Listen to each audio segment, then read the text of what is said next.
Chapter 1203. Just as Duque smashed the platinum disc onto the Crimson Dragon's head, Nefarian, who was sitting on the throne on the highest floor of the Blackrock Spire, jumped up as if his butt had been pricked. He could clearly feel that he had lost control of the Crimson Dragon's soul. It wasn't because of the Crimson Dragon's death.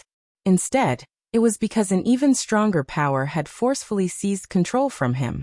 This was a resounding slap to his face. He knew what was going on. He claimed to be the king of black dragons, the supreme ruler of all black dragons. Now he was defeated by the remaining power of his father.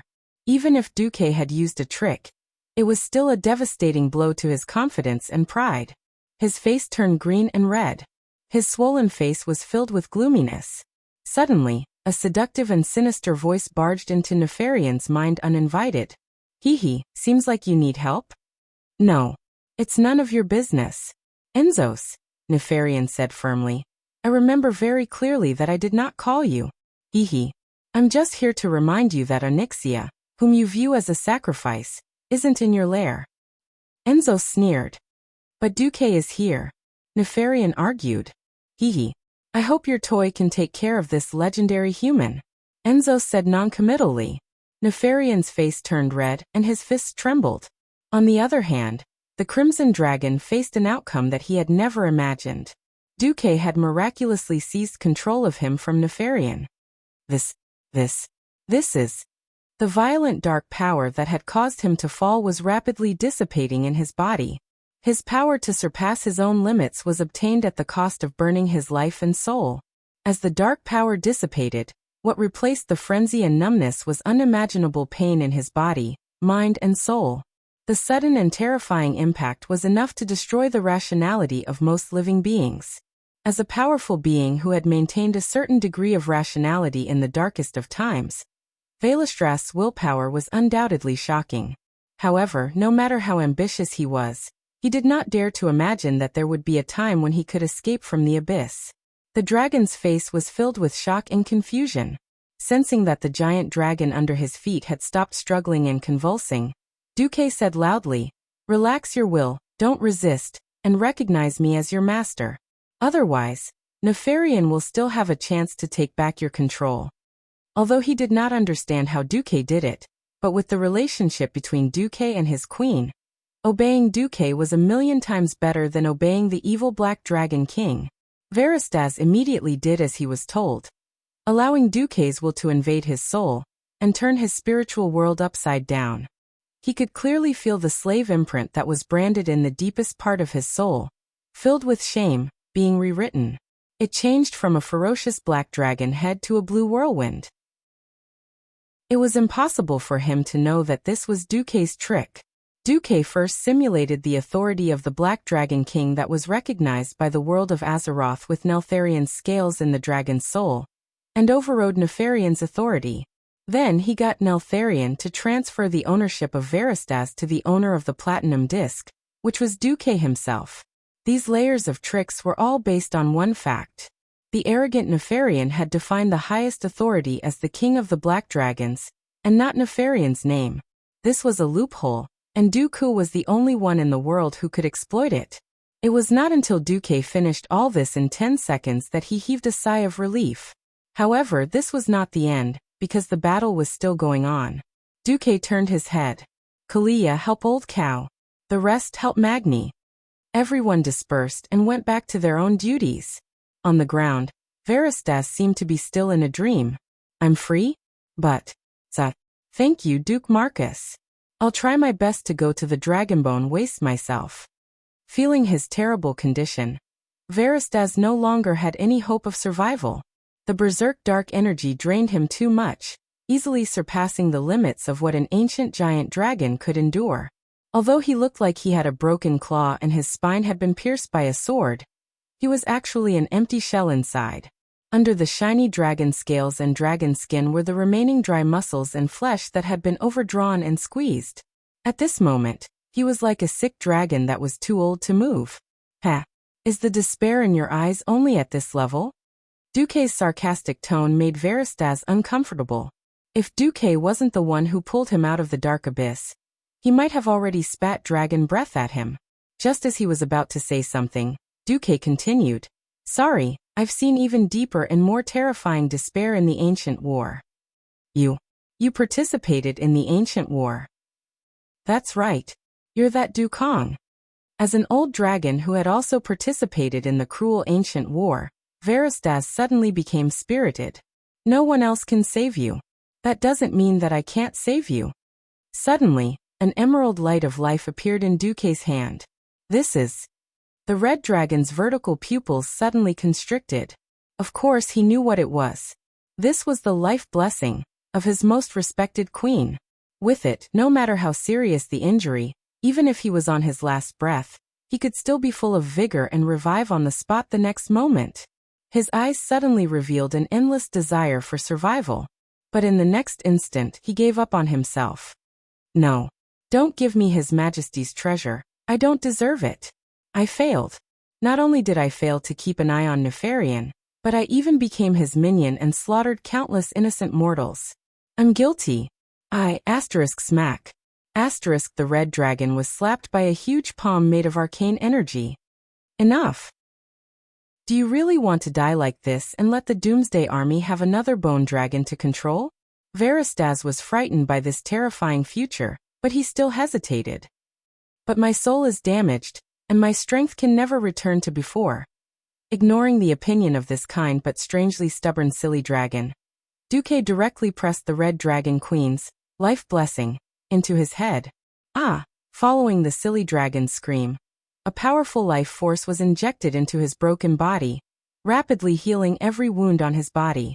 His blood vessels that had been tortured by the violent power, his muscles that were bleeding everywhere, and his heart that was starting to fail. Everything was reactivated by this life force. Enough. Stop calling me. If you really can't find a future for yourself, go be my woman's mount.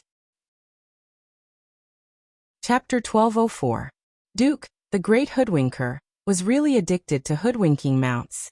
Although Varistaz was not as good at fighting as Onyxia, it could be clearly seen from the system scan that even with Alexstrasza's life's blessing, his combat level could no longer return to the past. His strength and maximum HP were permanently reduced. But in any case, he was still a powerful ancient dragon. Even a broken ship has 3 nails, and even if he fell, it would not be a problem for him to become one of the strongest adult dragons. The only problem was that the system indicated that Varistaz's soul seemed to be damaged, and he had lost the ability to cast spells and use ultimate transformation. In other words, he could only be a melee dragon and mount after he recovered. Duque sighed. He could not expect every dragon to be like Onyxia, who did not have to worry about being taken back after being tamed, and was also very capable. The 4 major dragon clans now had a boss. If the boss did not agree, the young dragons could not change sides. As for young dragons, unless they were brought to the Alliance army on a large scale, they would not be of any use. Powerful ancient dragons were the backbone of the major dragon clans. They were very precious, and they would not change sides for no reason. The only ones that Duque could trick were ancient dragons that had been in trouble. Varistaz's first reaction to Duque's shameless proposal to let him be the mount of Duque's woman was that he was dumbfounded. But on second thought, Duque already had Onyxia, who was stronger, and his subordination fell into Duque's hands. Was he going to let him be the second mount? At first, Varistaz was a little disheartened, but he did not know what to do now that he had lost his purpose of being a dragon. He could only nod. Thank you very much for giving me the life's blessing of my queen. I agree with your proposal, but before that, I have to go back to the Dragon Slumber Temple and report to Her Majesty. I belong to the Red Dragon Army, and all major matters in the army must be decided by Her Majesty. Duque nodded. Go. You'll only be a burden if you stay here. Say hello to Alexstrasza for me. Varistaz looked at his broken dragon claw that was starting to recover and smiled helplessly. Thank you for your understanding. But I'll just use life blessing for a while. I'll return it to you now. No need. Duque interrupted the red dragon. I was going to give up on this blessing. You're just in time. Duque was telling the truth. Alexstrasza's blessing was good, but it was no longer suitable for the current Duque. After obtaining the divinity of fire and wind, Duque was on the divine path, advancing towards a goal that belonged only to him. Perhaps in the future, Duque would have the characteristics of multiple elements, but Duque knew that it would definitely not include the life element of the nature element. Mages who used fire, ice, arcane spells, and wind and thunder to create destruction were destined to be incompatible with life mages who used healing spells. Transferring the blessing now was purely a favor at little cost. The red dragon hesitated for a moment before finally speaking. Actually, I know of a one-way path out of Blackwing's nest. You go first. Let's deal with Nefarian before we go out. After being reduced to a slave, the red dragon knew very well what kind of terrifying evil existed in Nefarian's nest. Valistaz was convinced of the mortal heroes like Duque who fought to eliminate evil. He no longer tried to persuade Duque. Instead, he lowered his head towards Duque and dragged his broken claws and wounded body out like a real cat. After dealing with the red dragon, Duque looked around and found that the situation was much better than he had imagined. Die. Old Bull King continued to face Broodmother Lashlayer head-on. The thick totem pole had become even harder than a steel pillar under the blessing of the ancestor's soul. It met Broodmother Lashlayer's blade head-on without flinching. Both sides were originally on the same level of strength, but Old Bull had the blessing of Mount Hyjal's equipment. In terms of absolute strength, he actually suppressed Broodmother Lashlayer. It seemed like a collision between Mars and Earth, but Broodmother Lashlayer was usually pushed back more often. After fighting against Archimonde and Ragnaros, Old Bull was even more adept at dealing with large monsters. After Duque gave Kane some pointers, Old Bull actually understood quite a lot. The huge double-headed blade slashed towards Old Bull's head. Old Bull moved the totem pole to the right, and even raised the middle of the pole slightly to block the other end of the double-headed blade. Then he used his freed left hand to give Broodmother Lashlayer a ruthless punch. While Duque and the others were dealing with the fallen red dragon, Old Bull had clearly punched Broodmother Lashlayer in return. One of the Blackwing's horns had been forcefully broken by Old Bull. His right eye was also swollen like a bun. Duque was dumbfounded by this. After thinking about it carefully, he realized that this was indeed the case. In all fairness, Broodmother Lashlayer was not very strong. This guy was just a guard dog that ate the terrain. Without the powerful traps in the hall that he guarded, he was at most a strong elite monster with a bit more HP. If it was just Old Bull alone, he might have had a chance to be exhausted to death, because his HP was not strong enough. But with Kalia, things were completely different. Duque looked at Kalia, who was as beautiful as she was in the past. She swayed her graceful figure and waved her staff. She stood at an angle where she could see Kane, but Broodmother Lashlayer could not see her. She healed Kane rhythmically. Duque suddenly felt relieved. He walked over lightly and patted Kalia's butt, causing the Queen of Lordaeron to let out a coquettish cry. Watch Old Bull. I'll leave this third leader to you too. That's right, Kane is thick-skinned. If anything goes wrong, you can abandon Kane and run first. That guy's legs are longer than yours, so he can definitely run faster. Don't get hurt, or else I'll take care of you tonight. Duque teased, causing Kalia's face to turn red. Kalia was still young and inexperienced. She was busy healing and did not dare to respond to her lover's teasing. But Old Bull blew his beard and glared. Hey, Duque, you bastard, I heard you. Duque did not even turn his head. If you can't deal with this guy called Broodmother Lashlayer, then it's my loss. Humph. He did humph, but Old Bull was elated. He could deal with an enemy leader alone. Seems like Duque thinks highly of me. Duque flashed over and appeared beside Magni, who was blocking the door. It should be said that Magni was indeed the #1 warrior in the alliance. He was thick-skinned to begin with, and with Deity's Descent, which lasted more than 5 minutes, he was like a bug in the game. Unless it was a boss whose level was much higher than his, he could easily single-handedly fight for 8 to 10 minutes without any support.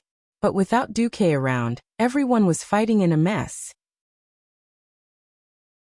Chapter 1205. Old 4 and Old 5 of the Blackwings were rather annoyed. Before Duque arrived, everyone had a disagreement as to which one to attack. Since it was a choice between the two, the other 7 randomly chose a black dragon to gang up on. They instinctively felt that the black dragon opposite them seemed to be able to stack fire damage. Hence, they used Magni's bulky body as cover and suddenly charged out to attack the black dragon that Sasha had casually marked with a hunter's mark, killing one before moving on to the next. That was the right logic. It was a pity that they weren't transmigrators, and didn't know that one of the two bosses had the special skill, Ebonok's Shadow, that could heal itself by attacking a specific target. As long as Ebonok was hit by this skill, the strange shadow curse would be able to heal the wounds on Ebonok's body. In the end, when Duque was dealing with Valestras, the 7 of them didn't manage to take any damage at all. Seeing this scene, Duque's forehead was full of black lines. After he rushed over, he patted Sasha's shoulder lightly. Sasha, don't bet with your sisters these days. Be careful, or you might lose all your private stash. Ah! Sasha exclaimed. Duque raised his head and said loudly, change targets. Don't touch that dragon for now. Everyone can only attack the new target for 30 seconds at most before coming back to rest. They were all veterans and had seen all sorts of strange enemy skills. Although they didn't understand it every time, they wouldn't lose much as long as they did as Duque said. Seizing the opportunity when Old Four Fillmore pounced on him, everyone attacked together. A flash of swords and axes almost chopped off one of Fillmore's claws. Roar! The adult black dragon let out an angry roar. It swung its head and spat out a mouthful of shadow flames at the crowd. The experts who were already prepared shrunk back and hid behind the hole in the wall. Fillmore dashed towards the hole and was smashed back by Magni's hammer. The entire dragon spun in midair. The hero group against the 2 black dragons went on for a few rounds. Suddenly, a blood-curdling scream came from behind. Duque turned around and saw Kane, who was covered in blood, leading a dragon head with a broken horn, striding toward him. Even though Kane was taking big strides, Duque realized that Kane was very sneaky. His thick hooves didn't make much sound, and he was moving along the wall. The thoughts of experts always coincided with each other. Shorty, don't be so stubborn the next time he comes, Duque shouted. And Magni immediately understood. As a main tank, Magni's biggest weakness was that he was too small. When he didn't activate Deity's Descent, it was very easy for the boss to rush over and kill the ranged attackers and healers at the back. Deity's Descent consumed a lot of stamina and energy.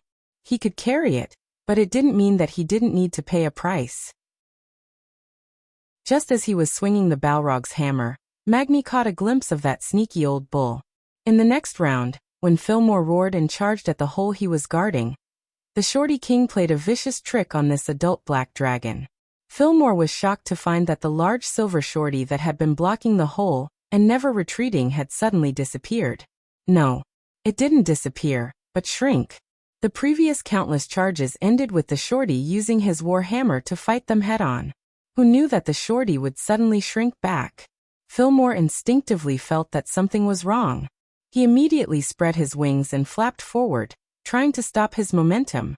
Who knew that the moment the shorty shrank back to his original size, a shining paladin would suddenly rush out, waving a huge sword that looked like a sharp fork. Wind. Chaos. A turbulent flow suddenly appeared in the air. The strong tornado seriously interfered with the black dragon's movements, causing its sudden stop in the air to fail. Then a wretched Tauren suddenly jumped out from the hole, its huge and coarse fingers placed on the tip of Fillmore's flapping left wing. Come on, play with me on the ground. When Kane said this, there was a murderous look in his eyes. For some reason, Duque sounded like a weird uncle using a lollipop to trick a little girl to see a goldfish. Basically, the Alliance and Horde warriors all knew Titan's grip. The original intention was to allow warriors to wield two-handed weapons.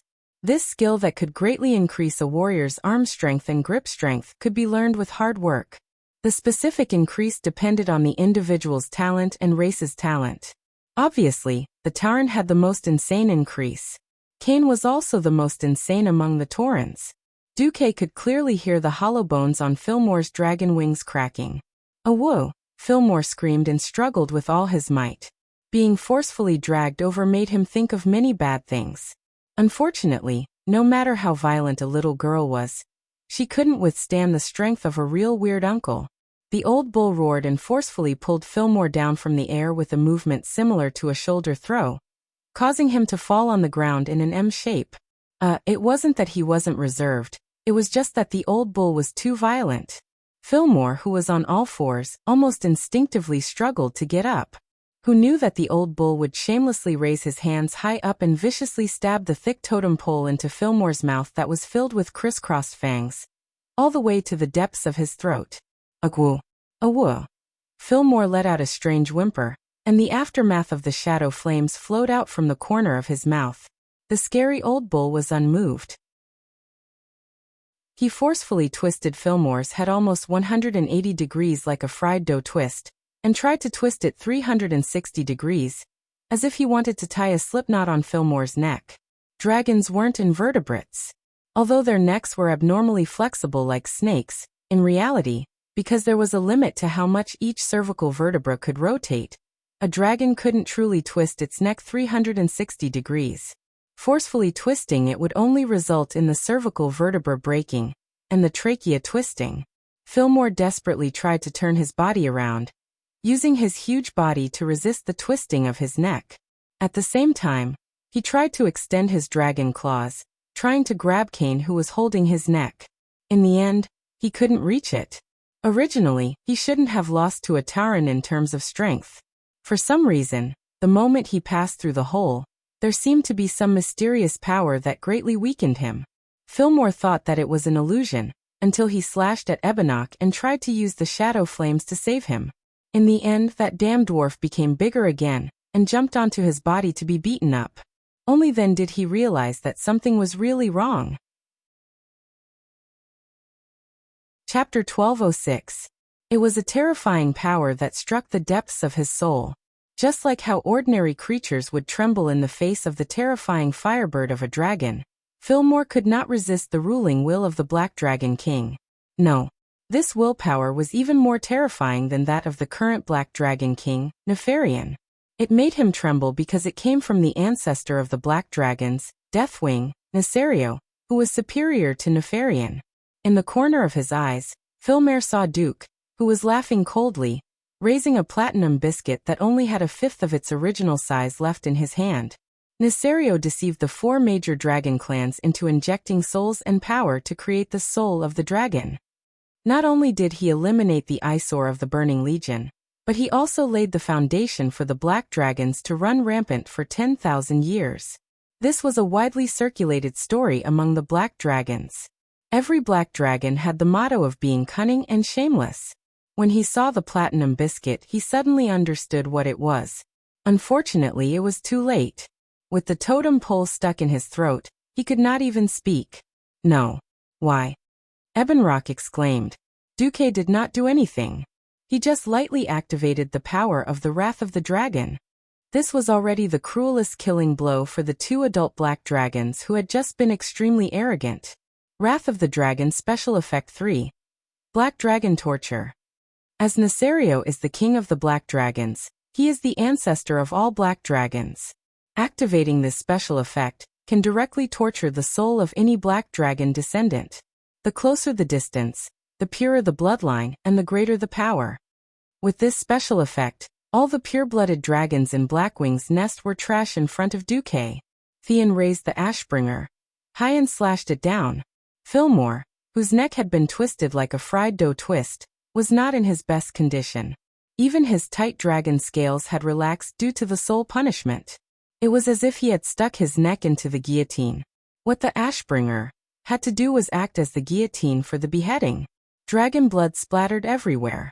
Just like that, Blackwing Nest's 4th boss, Fillmore's enormous dragon head was separated from his body.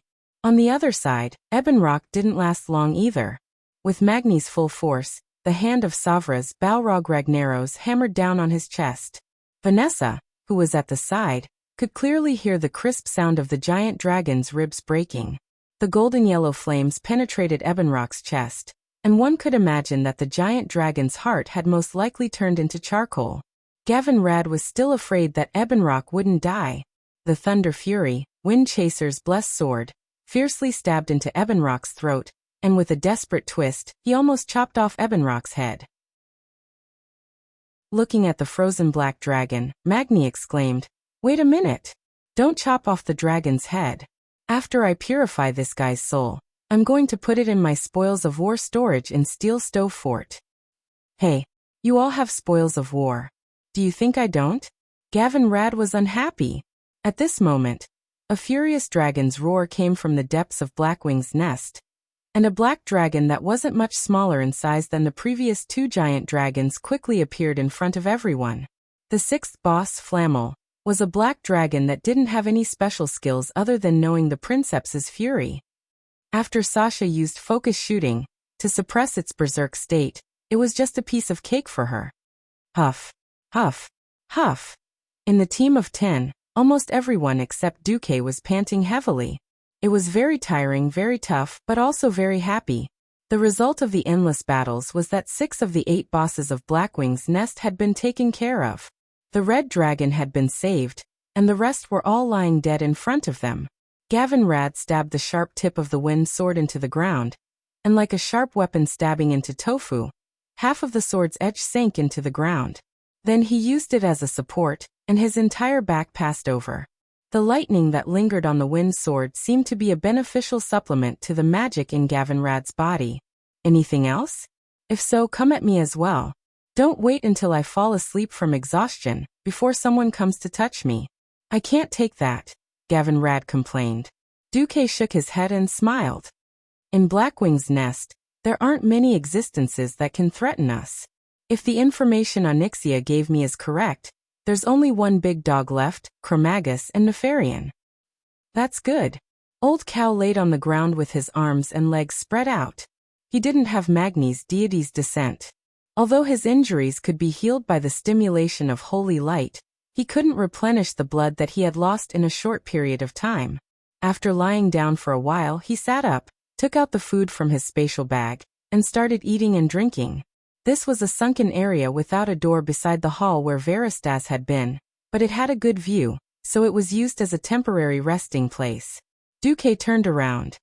"Thean, you're the least exhausted here. You'll be on duty for the first half of the night." Duque didn't have to worry about the Empress Dowager. Seeing him nod, Duque didn't say anything else. "Vanessa, you'll be on duty for the second half of the night." "Boo-hoo. Poor maidservant. You're destined to work hard."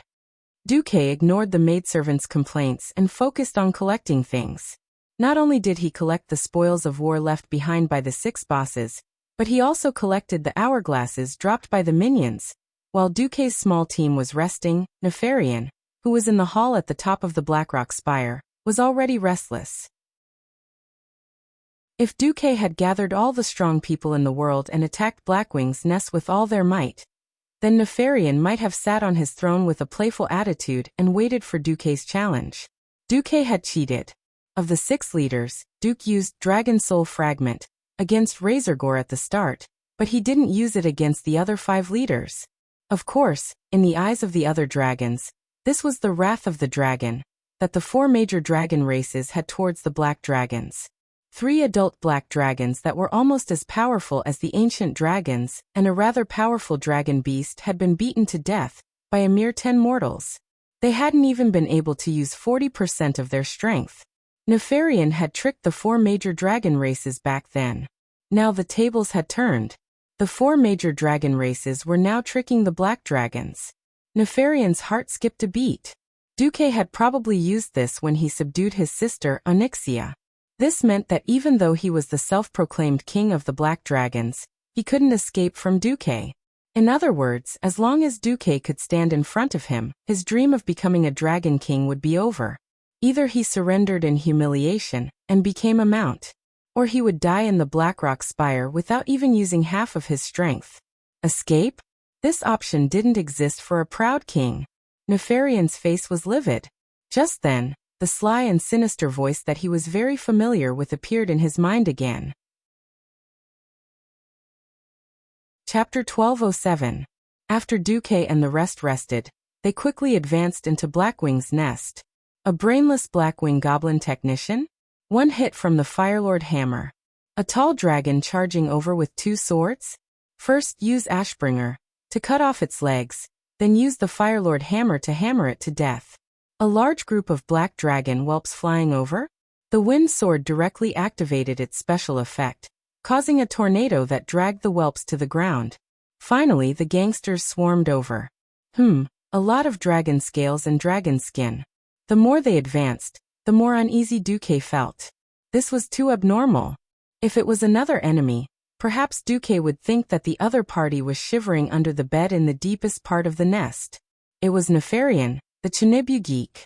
In Duque's imagination, after Nefarian found out about the existence of Wrath of the Dragon, he would send his minions to attack the 10 of them at all costs to buy time.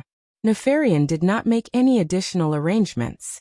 All of his defenses were the same as the Blackwing's nest that Duque had seen countless times. There must be a reason for this abnormality.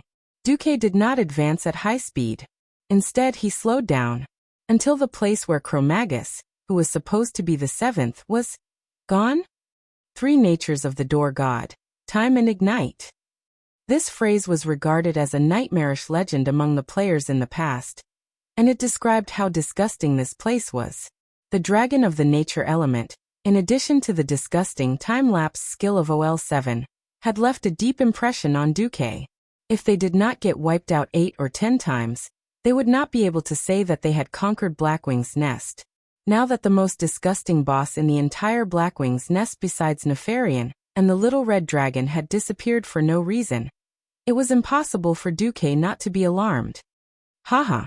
Most likely that boastful black dragon is afraid of us dragon slayers.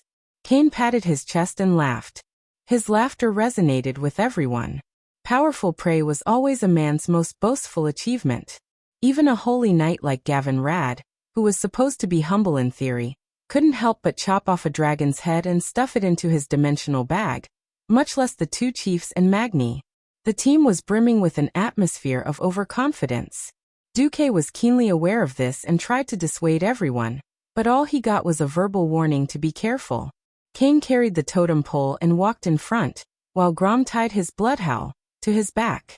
As the rear guard, Gavin Rad carried his wind sword and whistled frivolously as he followed them. Wrath of the Colossal Dragon was a great counter to the Black Dragon race. It was so big that the heroes were a little off guard. If this was in an anime, it would be a death flag. Duque said something that no one else understood. When Duque and his party crossed the area where Chromagus was, they noticed that the scenery in front of them had changed. Duque's expression suddenly changed. The original style of Blackwing's nest was rather bright. Even the lower levels, which were dimly lit, were filled with torches. After passing through this area, the scenery around them suddenly became scarlet. If it was any other situation, Duque might have thought that Nefarian had a brain cramp and wanted to change the decorations to change his mood. But was this the time for decorations? Furthermore, this wasn't decorations at all. The aura of death was so thick that it was almost tangible. Even though they were walking on the floor and looking at the blood-red background, everyone could clearly feel the traces of Nefarian's terrifying willpower. The group of experts immediately put away their carefree attitude, and their faces were filled with seriousness. Magni's loud voice was the first to ring out. Hey, Duque, is this guy really Nefarian? Didn't you say that this guy's level isn't that much lower than Onyxia's? Why do I feel like Big Brother is a few levels stronger than Little Sister? The group advanced in a tight formation. They should have reached the top level of the Blackrock Spire very quickly, but now there was an additional corridor of blood. On both sides of the 20-meter-wide corridor were pools of blood that emitted a disgusting smell. Above the pools of blood were all kinds of monster specimens. They were sealed in huge transparent glass-like containers.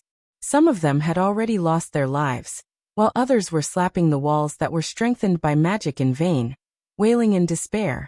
Duque could recognize some of them. For example, the giant magma worms that came from the molten core. There were also some that he couldn't recognize at all. There were also some that seemed to be stitched together from a human and a dragonoid, similar to the abominations of the Scourge army. The only difference was that they were still alive. Duque's hand was suddenly held by a small trembling hand. It was Kalia, this queen of Lordaeron, who had been raised as a flower in a greenhouse until she was 18 years old, and had roamed for 10 years. She had only recently stepped onto the path of facing strong enemies.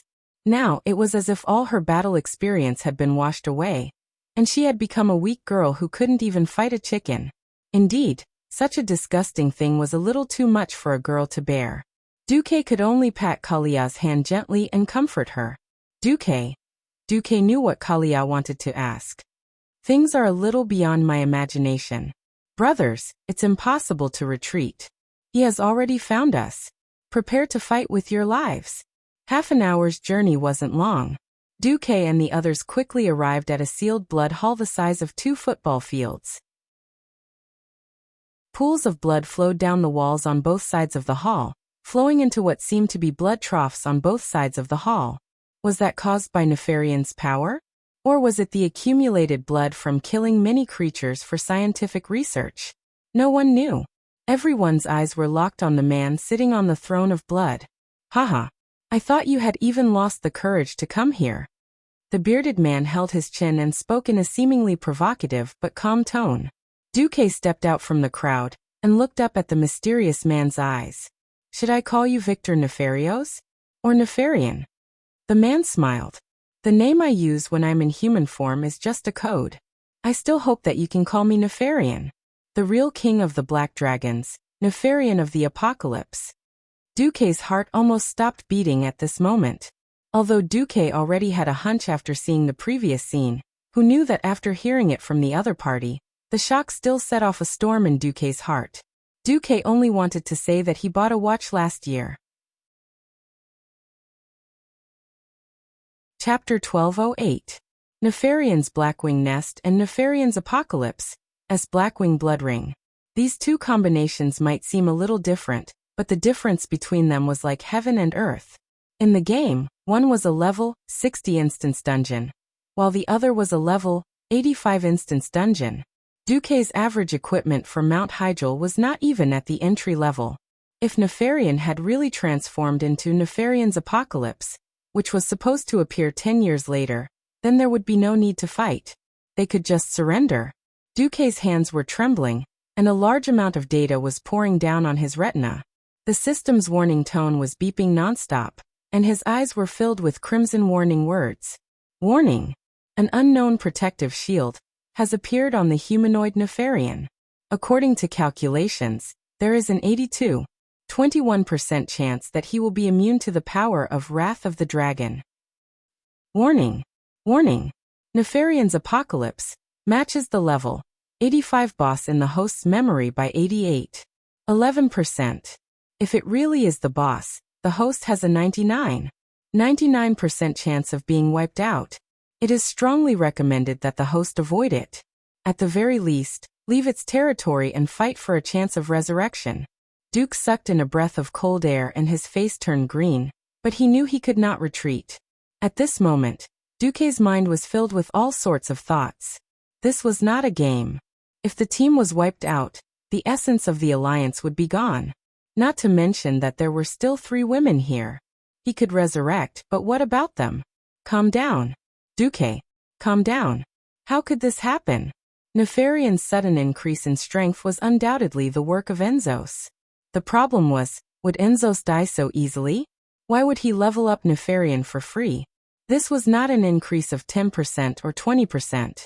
It was an increase of 3 levels, and his strength had multiplied several times in one go. Could it be that during the Cataclysm, several ancient gods had placed their bets on Nethario, but now that Nethario had been killed, they placed their bets on Nefarian? But that shouldn't be happening now. According to history, the imprisoned ancient god Si-Thun would not be able to restrain himself, and would be the first to jump out and court death. As the first ancient god to go into battle, Si-Thun's performance was remarkable, but it was precisely because of Si-Thun's failure that N'Zoth and the other ancient gods bet on Deathwing Nesario to set off the cataclysm. Duque smelled a strong conspiracy, but the best actor was still the best actor. On the surface, Duque was cold and arrogant. He pointed his right hand at the humanoid black dragon. Hey, Nefarian, do you really think you're something? Don't forget. How did your father die? Your sister is still under my crotch as a mount. Yes, Duke's words were reasonable, and his pretentiousness was convincing. Even Nefarian believed it, but Duque still didn't notice the difference. What he didn't know was that Duque had stretched out 2 fingers. The pupils of Duque's comrades suddenly shrank. Pointing a finger at the enemy was a signal they had agreed upon before entering Blackwing's nest. If only 1 finger was raised, then he would directly attack him without any discussion, and he could do whatever he wanted. If the index and middle fingers were pointed together, then it would be a big deal. It meant that Duque estimated that the opponent's strength was far greater than his own, and he needed to use a big move to stall for time. Unconsciously, everyone tightened their grip on the weapons in their hands. Nefarian suddenly became interested. If it was the him from before, he would probably be feeling guilty now. But now, he decided to play a trick on this human who had brought continuous disasters and failures to the Black Dragon race. He hated Alexstrasza and the 4 color dragons of the Sleeping Dragon Temple. He also hated Duke Marcus, who played a dishonorable but incomparably important role in the 2 ambushes. Directly capturing Duque and forcing Duque to call his sister was too easy for Duque. Haha. Ha ha ha ha. Interesting. I'll let you have a good taste of what despair is. Nefarian slapped the armrest of the throne. Suddenly, a huge iron gate fell on the gate that Duque and the others came from, blocking their way out. What a good way to close the gate and release the dogs. As Duque expected, from the 2 doors that suddenly opened on the left and right, a large group of dragon beasts suddenly rushed out of the darkness. There were only 2 colors, red and blue. Duque's eyes immediately narrowed into a line. Leave it to me. Duque's words made everyone who was ready to go forward stop in their tracks. Humph. Duque snorted coldly, and the magic circuit in his body was activated to the extreme in an instant. He did not know how long it had been since he had seen Duque attack like this. Even when he was beating up Ragnaros, Duque only concentrated his magic and carried out a torrent of firepower in stages.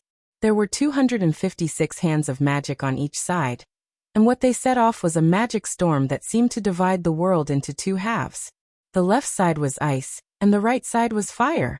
The icicles as thick as a human arm easily pierced through the bodies of the red dragon beasts and sent them flying. They cut off their limbs in midair, and even froze their bodies and splattered flesh in midair before they fell to the ground. The fireball the size of a water tank easily blew up the bodies of the blue dragon beasts, turning them into charcoal. They did not even rush out a few steps before they exploded in midair, and their charred limbs dissipated with the wind. The number of people who came out, the number of people who died. Duque raised his chin slightly, and with a look of contempt on his face, he hooked his finger at Nefarian. Come down. Why don't you let us wait for you for 1.5 years, and let you make more new toys before coming down? Gotcha. Nefarian lost his composure, and easily crushed the golden armrests on both sides of his throne. He suddenly stood up. Duke Marcus, you will regret provoking me. Under the gaze of all the strong people, Nefarian's human body began to rapidly expand. From a 2-meter-tall human, he suddenly became a terrifying dragon with a body length of more than 50 meters. Everything was within everyone's expectations. After all, they were supposed to fight the Black Dragon King. Wait. This color? Boss, are you sure he's Onyxia's brother? Gavinrad asked softly. Duque's pupils suddenly shrank. The scene in front of him made Duque feel extremely strange. If this was the original Nefarian, then he would undoubtedly be a standard black dragon. Black scales, white horns with a yellowish hue, orange-red lines between the scales, and a string of yellow barbs along his spine. Now the overall color of Nefarian in everyone's eyes was slightly strange. Not only were his scales purple, but there was also a faint aura of death, giving off the feeling that he was a little like an undead, but also a little different. This was because from his mouth, there was still the fishy smell of a living creature. What the hell is going on? At this moment, the system sent new data to Duque's retinas. Chapter 1209. Obtaining the enemy's data by scanning was an instinct that Duque had developed after his transmigration. The system genie's feedback gave Duque a headache, but at the same time he saw some hope. The first second. Warning. The enemy's level is too high. Please escape as soon as possible. The next second. Injecting Blackwing's nest boss Nefarian's data. Data conflict. Duque suddenly realized that the color of Nefarian's dragon scales would change from time to time. Sometimes it would be purple, and sometimes it would be black. Unfortunately, the timing of the change was not easy to grasp due to the lack of data. System, record the pattern of Nefarian's dragon scales color change, and calculate its period as soon as possible.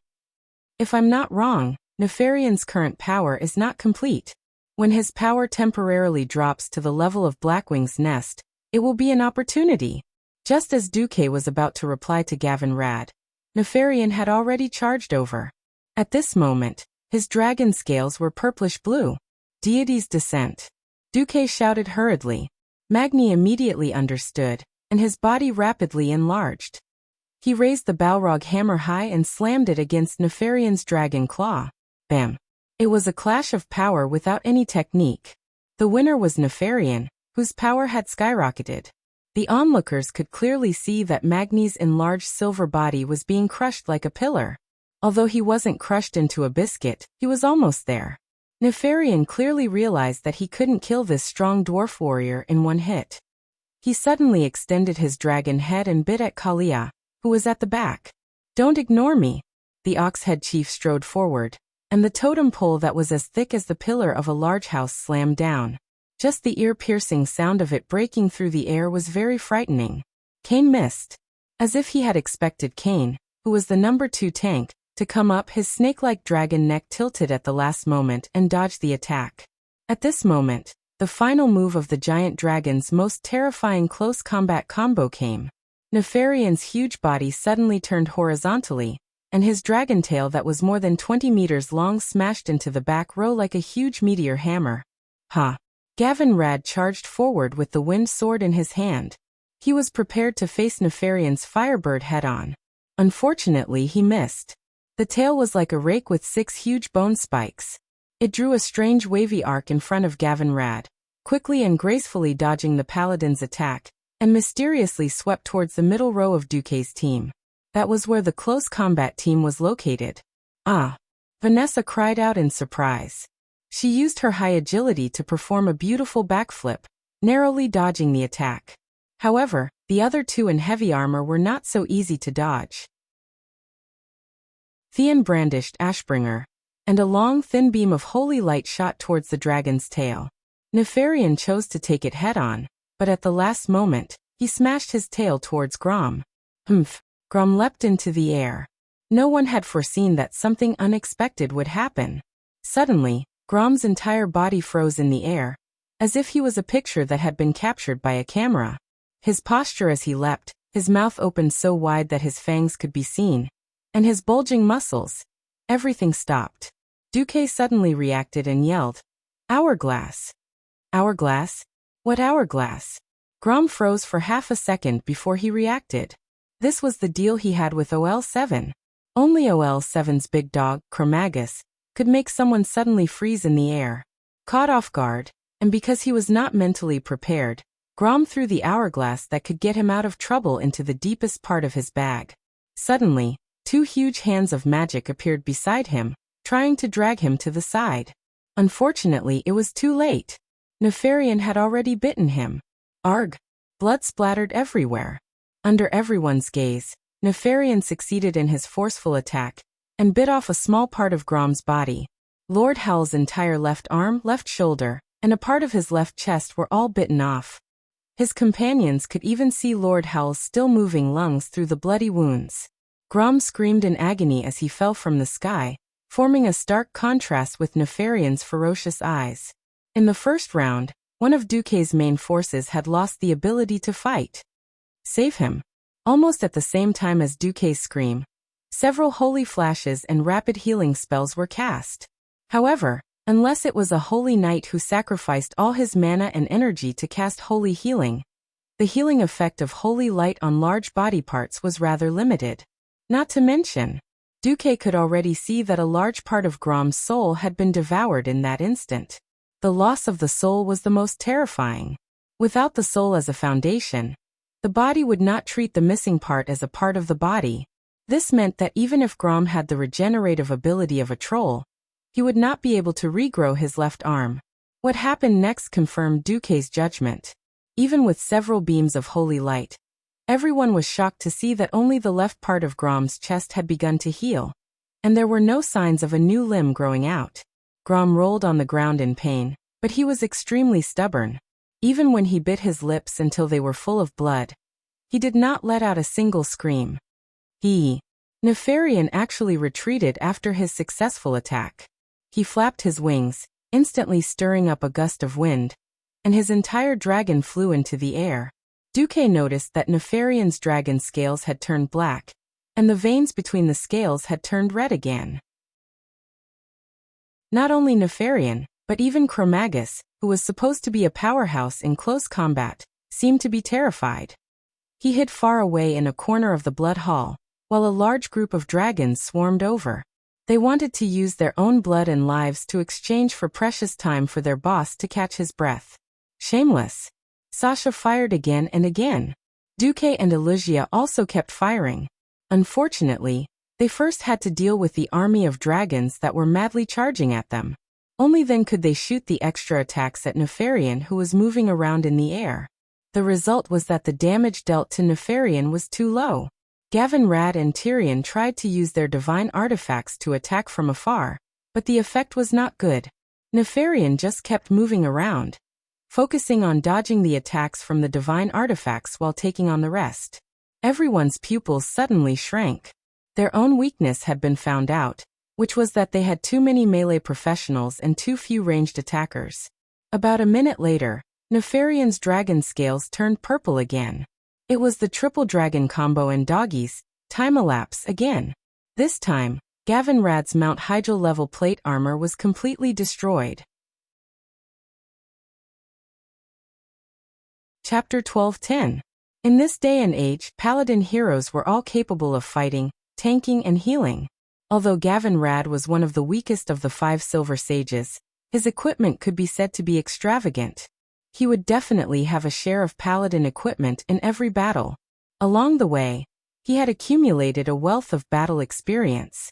Even so, he still fell into Nefarian's trap. Nefarian's attack and defense attributes were greatly increased in the purple scale state. Coupled with Chromagus' most powerful and disgusting skill, time lapse, there was no way to defeat Nefarian. If Gavin Rad had not cast the Divine Shield spell that granted him 12 seconds of invincibility, Gavin Rad would have been a corpse.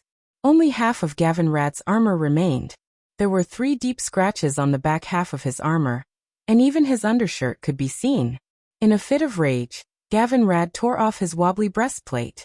He now had gauntlets, leg guards, pauldrons, and a belt, but no armor. It looked ridiculous. "Boss!" Gavin Rad shouted. Duque frowned deeply. Suddenly, he made a decision. "Everyone, focus fire on Chromagus." Nefarian could fly, but he couldn't let this 2-headed molten hound do the same, right? However, killing Chromagus was not an easy task. Without Nefarian, Chromagus, who looked like a molten hound, could only die with a grievance in front of Duke and his men who were prepared for it. However, there was a black dragon king in the sky that was even more powerful than Nefarian.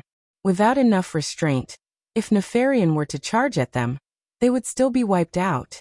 But Grom! Tyrion wanted to say something but stopped. If they attacked with all their might, it would be impossible to maintain the current all-around defensive formation. Then, the injured in the formation would definitely be exposed. "Don't worry about me. There are no orcs in the horde who are afraid of death." Grom gripped Bloodhell tightly in his right hand and stood up. He was old. He was injured. He was no longer the horde's god of war that his enemies feared.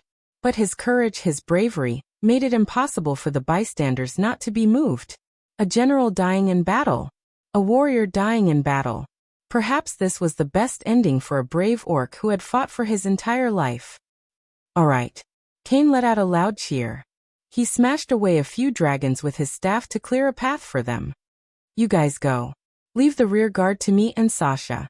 With that, Duque actually hugged Sasha from behind. "Duque, you." Suddenly having Duque's abdomen pressed against her perky butt, Sasha panicked. Even though they had been husband and wife for so many years, on the battlefield, at a time like this, Sasha was very embarrassed. Idiot, don't think too much. Duque spat at Sasha. The next moment, Duque's left hand held onto Sasha's left hand, and his right hand held onto her right arm. His evolved divine artifact longsword suddenly appeared on Sasha's bowstring. This is... Sasha was stunned. Around him, Duque's hand of magic was blasting wave after wave of dragons into smithereens. In the distance, the 8 of them had already reached Chromagus. Only Duque and Sasha were left at the back of the group. Sasha did not understand what it meant to put such a heavy sword on the bowstring. Even with the power of her Phoenix's Son's Fury longbow, there was no way she could shoot such a heavy sword. Trust me, if I say this sword is an arrow, then it is an arrow, Duque whispered into Sasha's ear. The feeling of his breath tickled Sasha's sensitive ears. Of course, Sasha had absolute trust in Duque. All right. If you say it's an arrow, then it is. Sasha pulled the bowstring and held on to what should be a sword with her right hand. What surprised her the most was that when she pulled the bowstring, the sword suddenly became much lighter. The spiral-shaped blade actually became even more slender as she pulled it, and its weight seemed to have disappeared. No, it became as heavy as her most commonly used arrow. Not a bit more, not a bit less. Sasha could not understand this change at all. However, this did not stop her from feeling the terrifying power of wind and fire on the arrow. Duque sighed in his heart. Damn it, he suddenly understood why his personal divine weapon was called Duque's Integrity. The system wrote, Host, you have activated the mysterious effect X of the artifact, Duke's Moral Integrity. You can duplicate your artifact infinitely and change its form.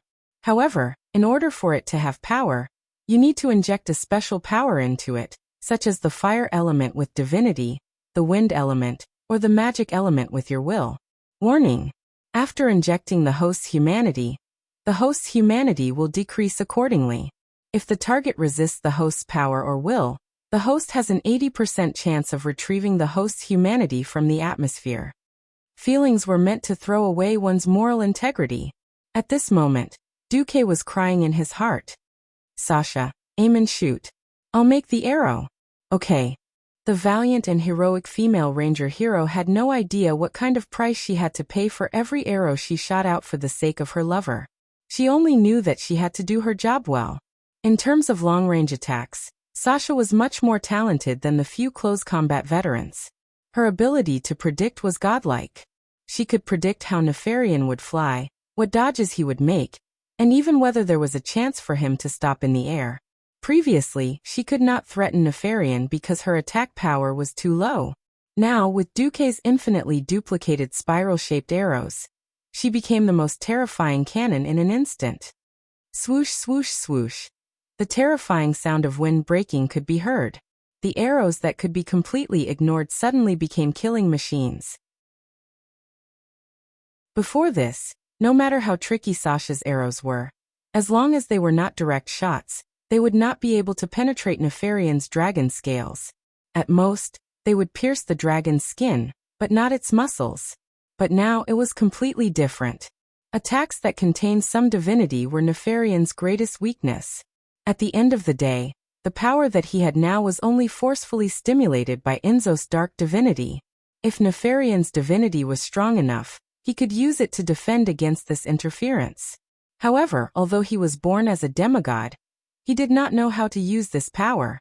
In the end, it was Duque's divinity that interfered with Enzo's divinity, causing his body to become even more unstable. Arg, Nefarian was furious.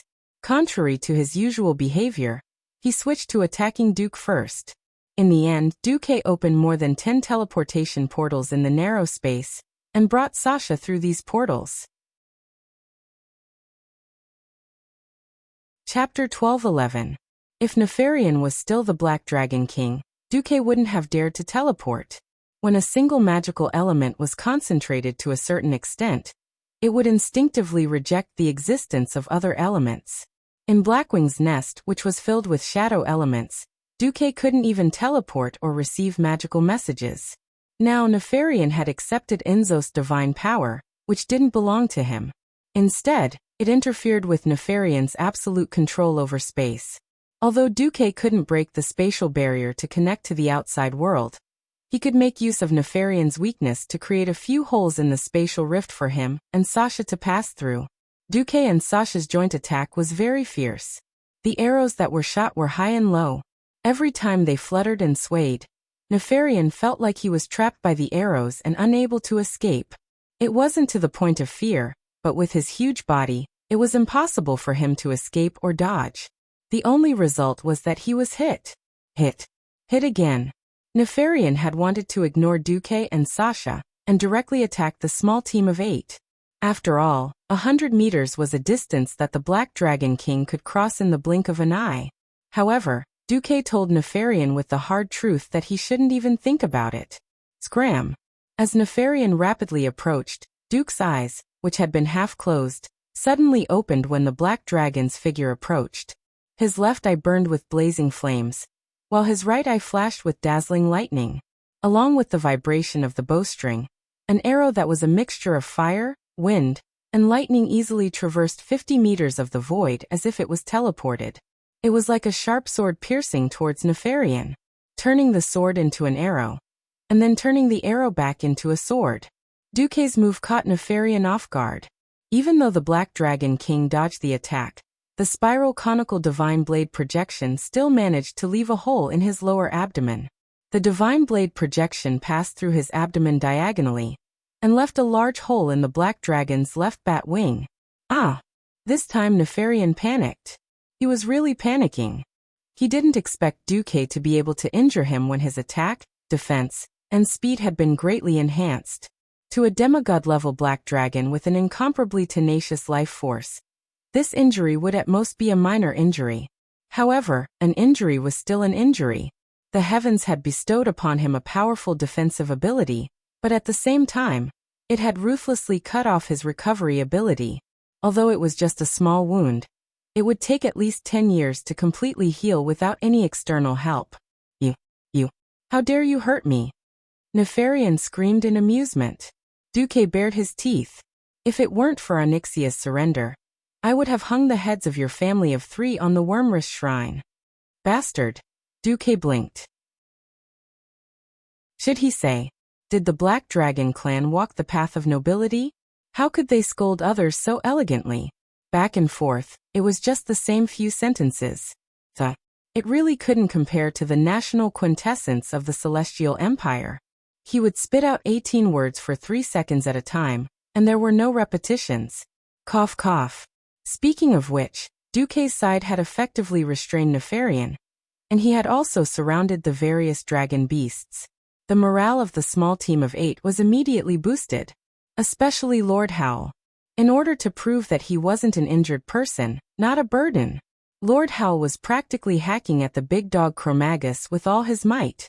If it weren't for Duque giving Lord Howl an illusion, making the big dog look like there were 2 Magunis holding axes and looking at it, and also not helping Lord Howl change into an illusion, the big dog would probably have made Lord Howl its primary target and chased him all over the street.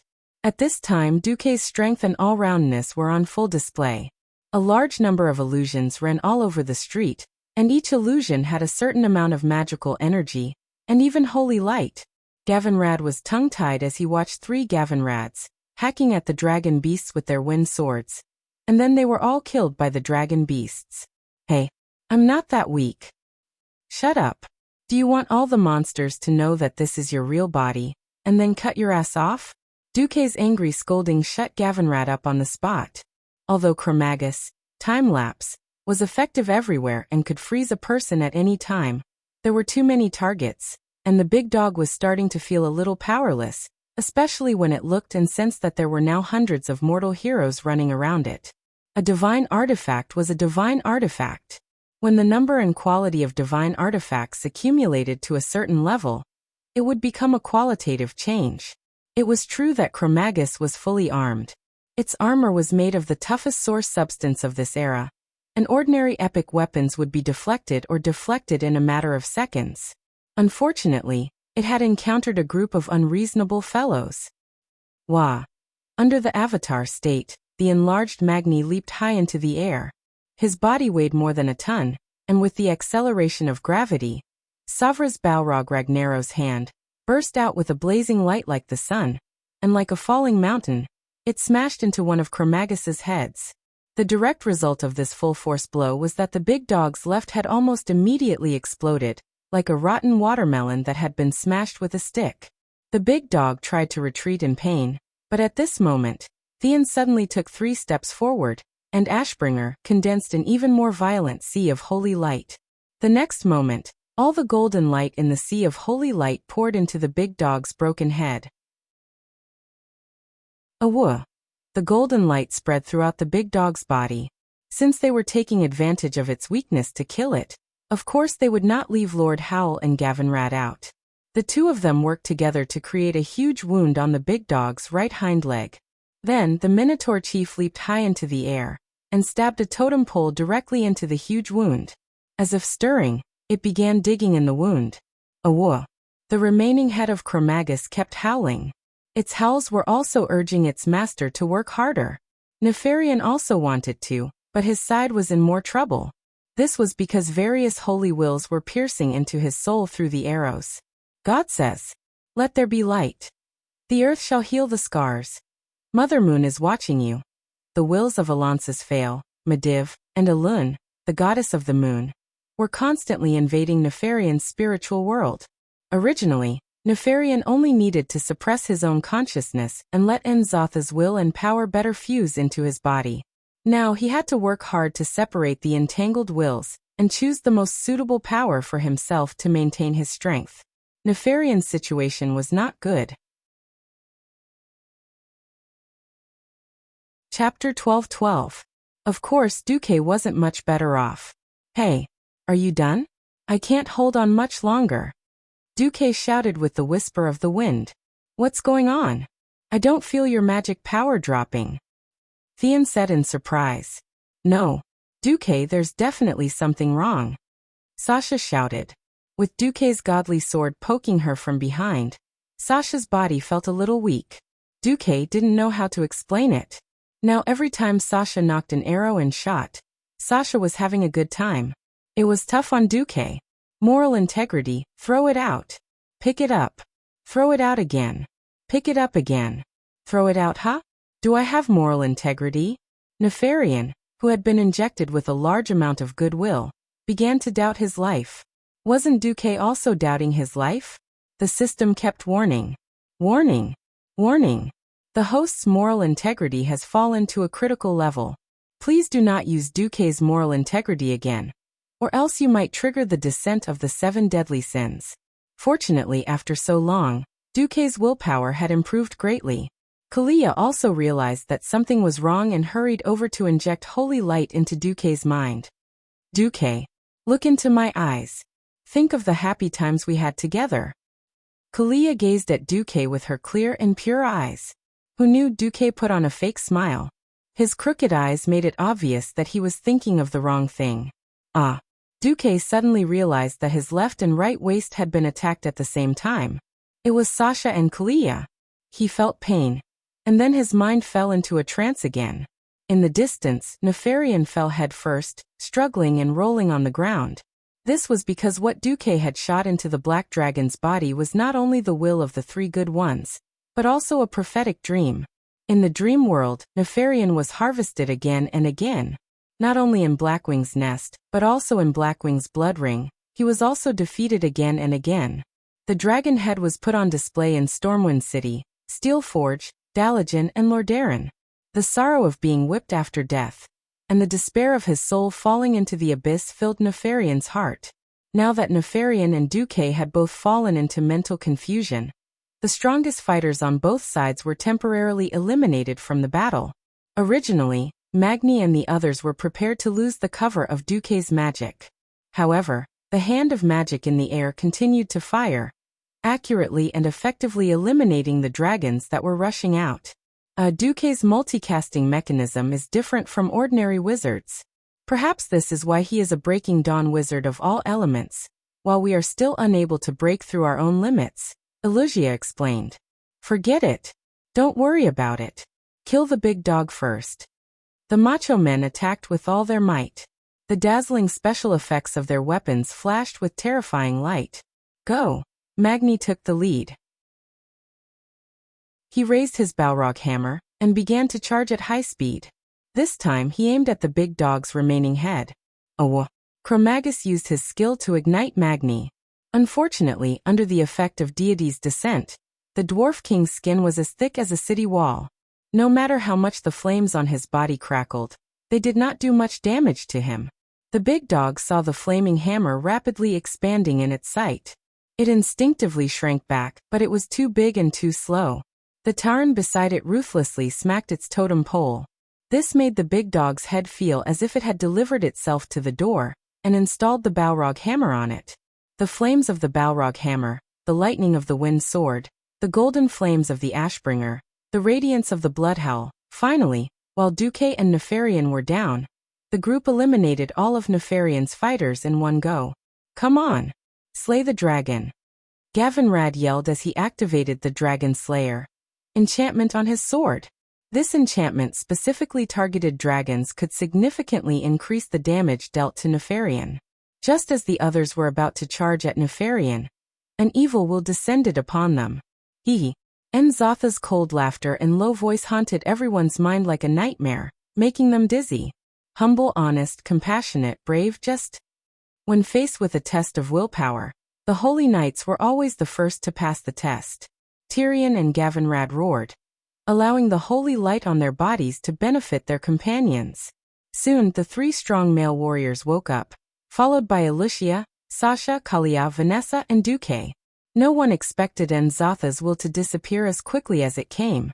It was as if he had just appeared for fun, disappearing not long after. In front of them, an event that no one expected and had never appeared in the original history happened. Nefarian's huge dragon body disappeared, and was replaced by the human form of Victor Nefarios. At this moment, Duque was dumbfounded. No matter which part of history it was, there was no record of Nefarian fighting in human form. Should he say that he was indeed the butterfly that destroyed history? Nefarian, no, he should be called Victor now. However, Duque still preferred to call him Nefarian. Nifa took out a huge two-handed sword from the void. It was a sword with two dark red dragon heads as the handle, and a strange dark red trapezoidal blade as the body. Duque would recognize it even if he turned into ashes. Ashkandi, Sword of the Brotherhood. Back in the game, countless players fought over this eye-catching two-handed sword. The demonic red light, the cool dragon patterns, and the mysterious runes were all sought after by the players. The two capital letters AL were engraved on the hilt of the sword, which added to the imagination of the sword's origin. Some said that it was Anduin Lothar's backup weapon, while others said that it came from the Brotherhood of the Iron and Horse. It was impossible to verify the details.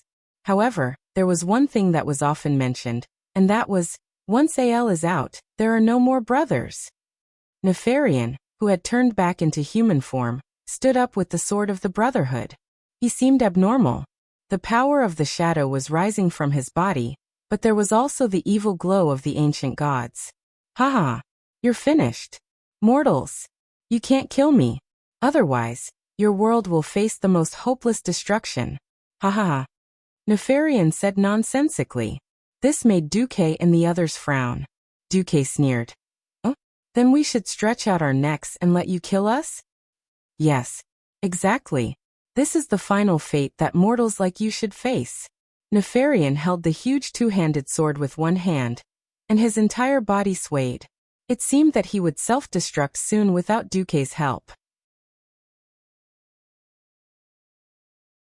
Chapter 12-13. While I still have time, kill him in one go. Magni roared. Magni's deity's descent was useful, but it had a time limit.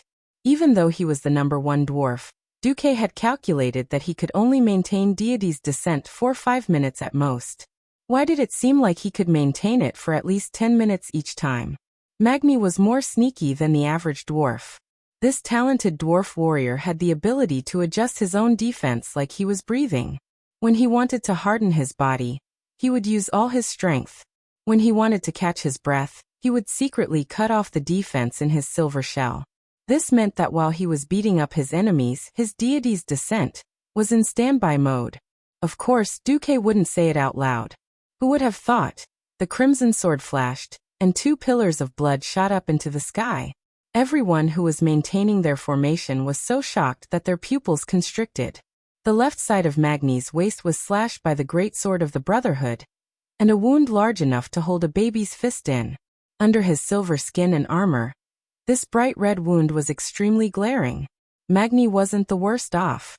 No one expected that old bull, who was following closely behind Magni, would have his leg cut off in an instant.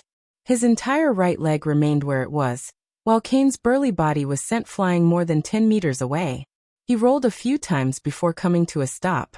Kane couldn't help but let out a cry that sounded like a bull's, and it was hard to tell if it was a cry of a human or beast. If it wasn't for Theon, who was the third in line, who was more skilled in martial arts and had blocked the great sword of the Brotherhood, the team might have lost 3 vanguards in an instant. Nefarian's short hair fluttered as he moved rapidly, and his movements were very elegant. He spun 360 degrees like a ghost, and actually crossed at least 5 meters, passing Lord Howl in the middle, and arrived at the center of Duque's team. He slashed horizontally again with great force, and the huge blade enveloped Duque, Alicia, Kalia, and Sasha. Dang! The crisp sound of metal clashing rang out. It turned out that Vanessa had activated Swift Run at some point in time. 2 short but dangerous daggers slashed down from above and hit the sword in a cross. If Nefarian was just a human, his attack would have been able to deflect the Brotherhood's sword. Unfortunately, he wasn't. The power of a giant dragon was simply incalculable to mortals. Without any hesitation, Nefarian, who had transformed into Victor, slashed forward with his sword. Fortunately, Vanessa was no longer the ignorant little girl from back then. After experiencing many battles, she also had rich experience in fighting enemies. As a mortal female thief, it was impossible for her to compete with a humanoid dragon in terms of strength. She took advantage of the recoil from her daggers and somersaulted over Nefarian's head, waiting for an opportunity to stab him in the back. However, before Vanessa launched a new attack, the remaining 4 of them still had to face the terrifying sweeping attack. Bearing the brunt of the attack, Vanessa relied on the agility of a ranger to lean back and dodge the attack by a hair's breadth. Duke was so nervous that his heart almost jumped out of his throat when he saw the Brotherhood almost cut Sasha's flesh. Next was Alicia. She chose to use Flash. In theory, with a flash of arcane light, she would appear 20 yards behind Nifa. However, the space magic that Duque could still use just now suddenly failed.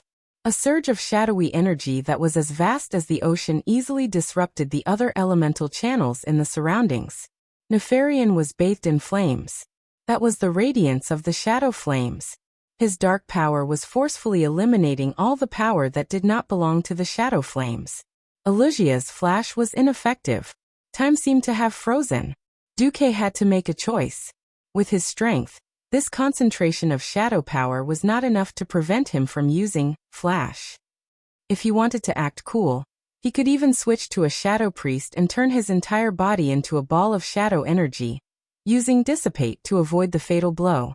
Perhaps Alicia's ice barrier could barely block the sword, but whether a radiant moon level could withstand it was still a question. Besides, no matter what, as a pure commandment priest, Kalia was doomed. Duque could even see the despair and pleading on Kalia's face. Her red lips opened slightly, as if she wanted to say something. Duque knew very well that Kalia was not begging him to save her. She was telling Duque to run first. At that moment, Duque felt a stab of pain in his heart. F***ck. Abandon a woman and live alone? Even if I lose all my moral integrity, I can't even break my last principle. Once a man's spine collapsed, he would never be able to straighten it again. Sacrifice a woman in exchange for saving yourself? Am I still a man? Unknowingly, a bright golden light appeared in the huge dark cover that Nefarian had created. This light had nothing to do with justice. It had nothing to do with holiness. It had nothing to do with smiting. It was purely a man's sense of duty to protect his woman. Scram! No one thought that a mere mage like Duque could let out a roar that was even more shocking than thunder. They saw Duque holding a platinum awl in his left hand, and his newly upgraded spiraling sword in his right. He was the first to pounce on Nefarian. Some people exclaimed. Some people were in despair. Some people did not believe it. Some people closed their eyes. No one believed that a mere mage like Duque could use a close-range weapon to defeat a humanoid black dragon that was skilled in martial arts. Even if Duque had killed Archimonde as a battle mage, even if Duque had perfected his backstab, it was still not a head-on fight. Could Duque do it? If he couldn't, wouldn't the team lose their leader? Everyone held their breath as they watched the development of this scene. Suddenly, the situation, which was similar to an egg hitting a stone, took a shocking turn. Duque's movements suddenly sped up, while Nefarian's movements seemed to have been slowed down by many times. Acceleration. Deceleration. And the wrath of the dragon.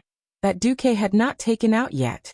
No one knew why the wrath of the dragon, that Duque refused to take out just now, was taken out now, and it even worked. That's right. Duque's swordsmanship and strength were not as good as Nefarian's. However, as long as Nefarian's strength and speed were reduced to the same level as his, Duque wouldn't be afraid no matter how good Nefarian's swordsmanship was. If he had the ability to use his two-handed sword to pick his teeth, Duque wouldn't be afraid at all. The spiraling sword that was filled with divinity of fire and wind suddenly spun like a drill, and with a piercing hum, it hit the center of the sword of the Brotherhood.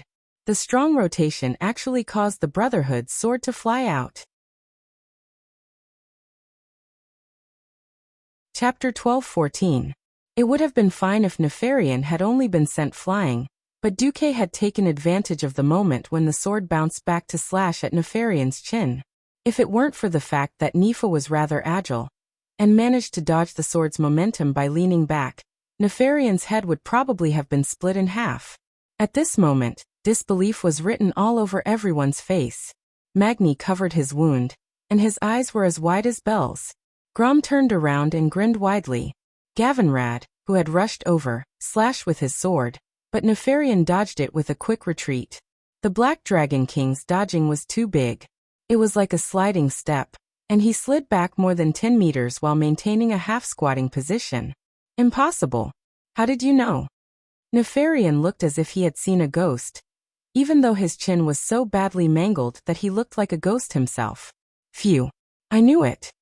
Duque heaved a sigh of relief. He pretended to put his hands behind his back, but was actually gesturing to his brothers.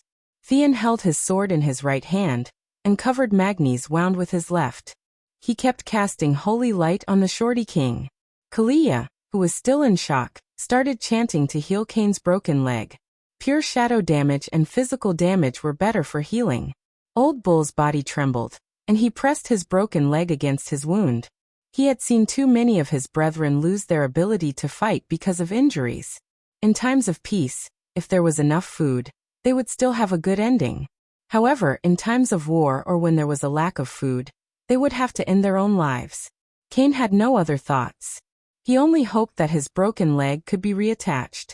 Even if he could no longer fight, he could at least work. No. My power is not enough to expel that shadow power. Kalia cried. Old Bull's eyes turned red. He panted heavily and snorted. He propped himself up with the totem pole.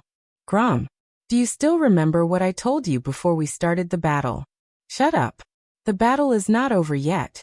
If you want to say something, you should say it yourself. I will not be the sinner. Grom was also panting heavily. Enough. Duque suddenly yelled. I will heal your leg later.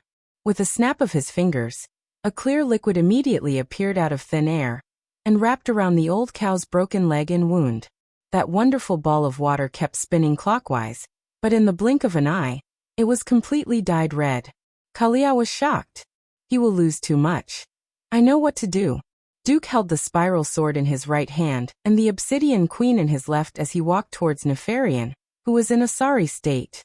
Beside Duque, Gavinrad, Grom, Vanessa, Elucia, and Sasha followed closely. Let's end this. Nefarian, you have at least 3 options. Duque approached Nefarian with a cold expression. 3 paths? Haha. Ha ha ha ha. Nefarian struggled to get up. Scarlet blood stained his black hair. His face was filled with grief and indignation. It was said that there were 3 paths, but to him, none of them were paths. The first was to surrender. Duque probably wouldn't mind using him as a mount. The second was to maintain his current form as the Black Dragon Prince, and be killed by the wrath of the giant dragon, created from his father's power source. The third was to accept N'Zotha's power completely, and use the mysterious magic that N'Zoth had given him as a last resort. If he succeeded, not only could he expel the holy will that Duque had imposed on him, he could even turn the tables. However, if they managed to turn the tables around, it would be hard to tell who would be the one to take the fruits of victory. Escape? Sorry. For an extremely arrogant black dragon, this was never within his scope of choice. Duque's expression was cold. He obviously didn't want Nefarian to choose the third path, as it would mean a lot of unknown trouble. Unfortunately, the choice wasn't in his hands. As expected, in the next second, Nefarian's entire body started to expand again. Purplish black dragon scales, purple spikes, purple eyes filled with a strange aura, and even the shadow aura that usually filled the dragon's mouth turned into a purple gas with a sulfuric smell. Ha ha ha. Power. Power that mortals can never obtain in their entire lives. Ah, this power is so sweet and delicious. Why did I resist and hate this power so much in the past? Ha ha ha.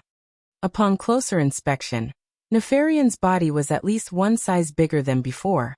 Even 30 meters away, one could clearly hear the cracking of his bones and the tearing of his muscles. That kind of ear-piercing sound made several heroines feel a little nauseous. In everyone's perception, Nefarian's entire body seemed to have been completely torn apart and reconstructed. His bones were forcefully stretched, and his muscles were torn apart.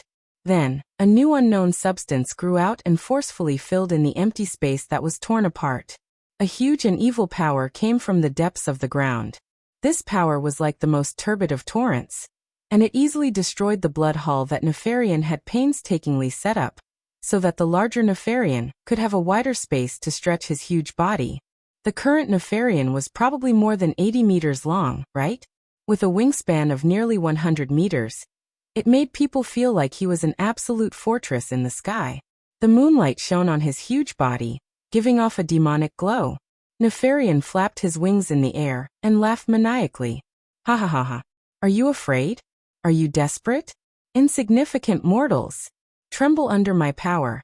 Nefarian spat out his venomous tongue without hesitation, venting his anger and arrogance. The corner of Duque's eyes twitched, and he finally sighed. Idiot. Do you think the power of an ancient god is so easy to obtain? What's more, you shouldn't have exposed yourself to the moonlight. Ah, sorry to trouble you, Goddess Elun, Duque said softly. Suddenly, the sky and earth changed color. The moonlight was like water as it gently shone on Nefarian's body. To others, the moonlight that seemed harmless suddenly caused a terrifying change when it shone on Nefarian's body. Ah, what power is this? When Nefarian's huge dragon wings touched the moonlight, it was like a mortal's arm was placed in a pool of sulfuric acid, and it made a shocking sizzling sound. The huge dragon body fell from the sky and made a loud noise.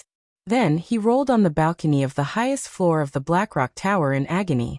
Other than Duque, everyone looked at the situation in front of them with their mouths agape. Idiot! Do you think the will of a true god is so easy to expel?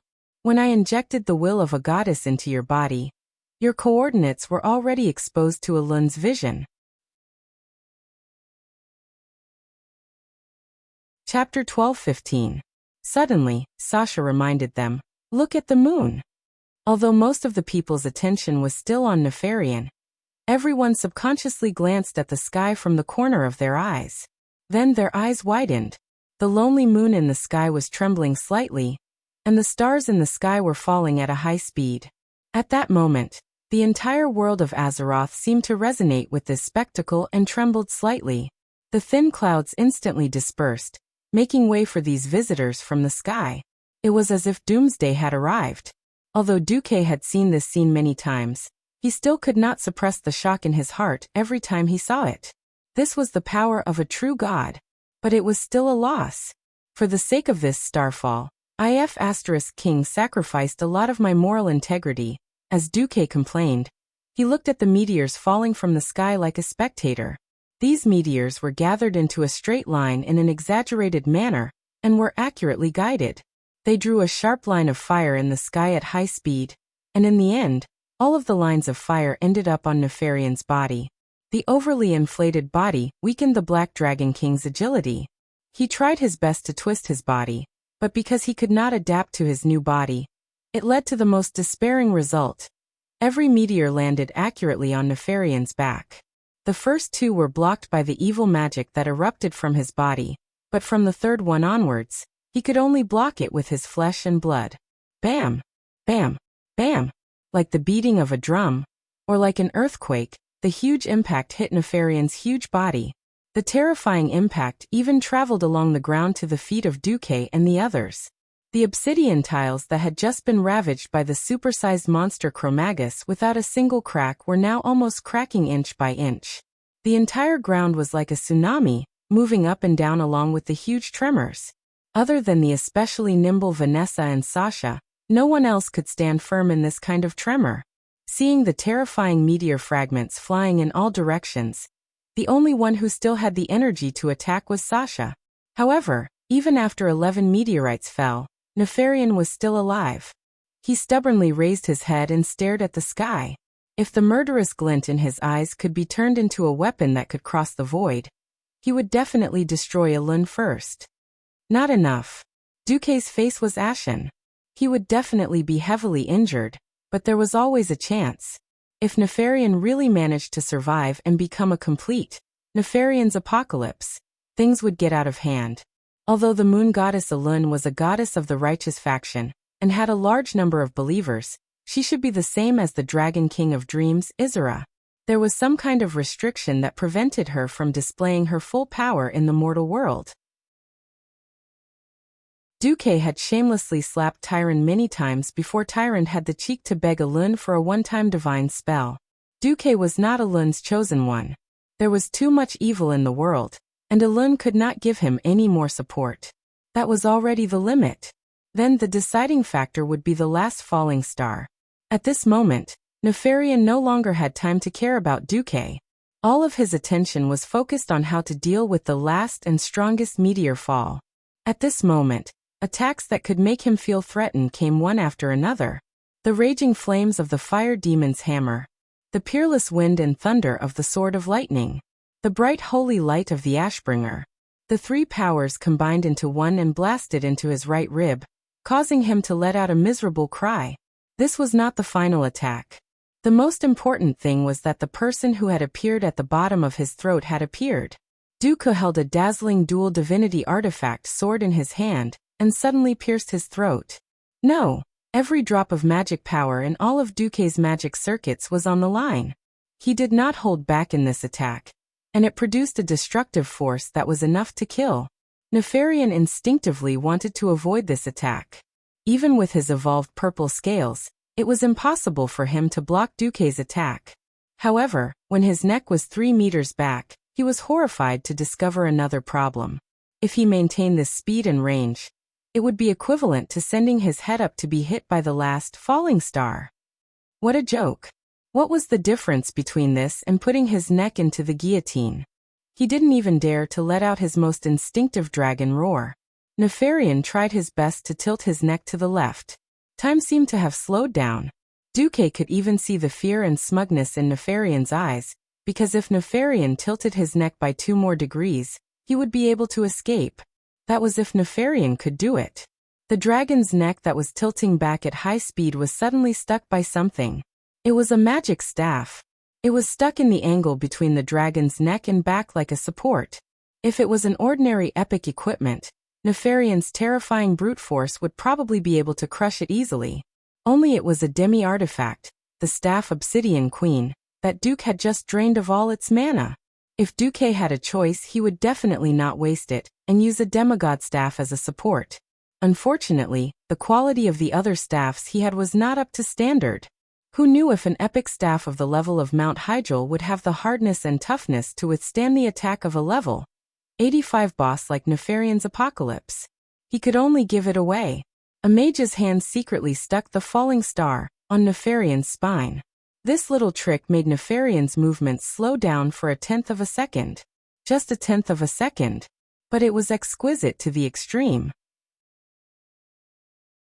Duque pressed against Nefarian's chin and sent the head of the Black Dragon King right under the falling star. Boom! It was a huge collision that could shatter heaven and earth. The dazzling light flashed so brightly that none of the heroes dared to look at it. The scattered sand and stone fragments easily turned the surroundings into a mess. Cough, cough, cough. The sand and dust naturally caused people to cough. After a moment of panic, Gavin Rad was the first to react. Storm! Blow them away. With a wave of the wind sword, all the smoke and dust were blown away, revealing Nefarian's huge dragon corpse. Everyone could see that Nefarian's head had fallen off. Obviously, the current Black Dragon King that had all kinds of cruel scientific inventions was dead. Hooray! We won! Where's Duque? After instinctively cheering, everyone panicked again. He helped. Duque was soaked in a pool of thick black dragon blood, almost drowning. Chapter 12:16. When Duque's last starfall hit Nefarian's head, it pierced through Nefarian's throat, followed by his cervical vertebrae. Then he activated Ice Barrier. Even with his Breaking Dawn Mage's Ice Barrier, which was many times harder than Diamond, he almost couldn't withstand it. Under the huge impact, he was directly blasted into the huge pit under Nefarian's body. When the Ice Barrier's duration ended, Duque had no choice but to retract the high-density ice elemental barrier. Tragically, he found himself soaking in a pool of dragon blood. Blurred. Duque vomited, then used the water elemental barrier to clean himself up. Under the super high standard of the system Elf's micromanipulation, Duque quickly became clean and shiny. Unfortunately, the stench of dragon blood on his body was immediately despised by his lovers. Sasha, who had a very sensitive nose, made an apologetic expression and retreated. Alugia silently activated her ice barrier, purifying the surrounding air. Duque recovered slightly, then ran to Kane's side. He raised his hand, and a visible dark aura flew into the air from Kane's thigh and circled around Duque's hand. Duque squeezed his hand, and it disappeared. Without any time to rest, Duque immediately switched to his priest form. At first, Duque was like a terrible priest trainee. There wasn't a single trace of holy light on him. But gradually, the holy light in the air, or rather, the holy will that had killed Nefarian responded to Duque. Duque's lost moral integrity began to return. Twinkling like stars, they shone brilliantly. The golden light on Duque's body accumulated more and more. In a few breaths, Duque's golden light had already surpassed the level of a regional bishop. At this moment, Duque looked like a god. He was bathed in holy light, and his face was filled with kindness and love. His voice suddenly became magnetic and confident. The holy light will not give up on any warrior who fights against evil. With that, Duque opened his eyes. In his mind, the physiological knowledge he had learned in middle school, as well as the structure of the human body, were forced to appear in his mind by the system. From the system scan, Duque could see the flow of blood in every vein as if he had X-ray vision. In this era where there was no knowledge of anatomy, it was almost impossible to reattach a severed limb.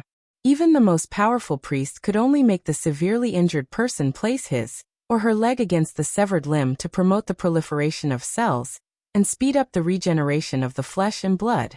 As for which blood vessel, whether the muscles and tendons were connected to the right place, only God knew. Duque was different. He condensed ice with his bare hands and created two perfect ice tweezers in the air. First, he pressed hard against Kane's leg bone and used holy light to stimulate the fusion of the bone and stimulate the growth of the bone marrow and nerves inside the leg bone. Then, at a dazzling speed, Duque used forceps to press against every broken nerve and blood vessel, and then used rune threads that he created on the spot to reconnect the blood vessels. Basically, other than the capillaries that were not connected, the large arteries, veins, and slightly larger blood vessels were all connected. Finally, the skin was stitched. Every stitch was stitched. When everything was done, Kane shouted in surprise, "My ancestors, I can feel my calf now."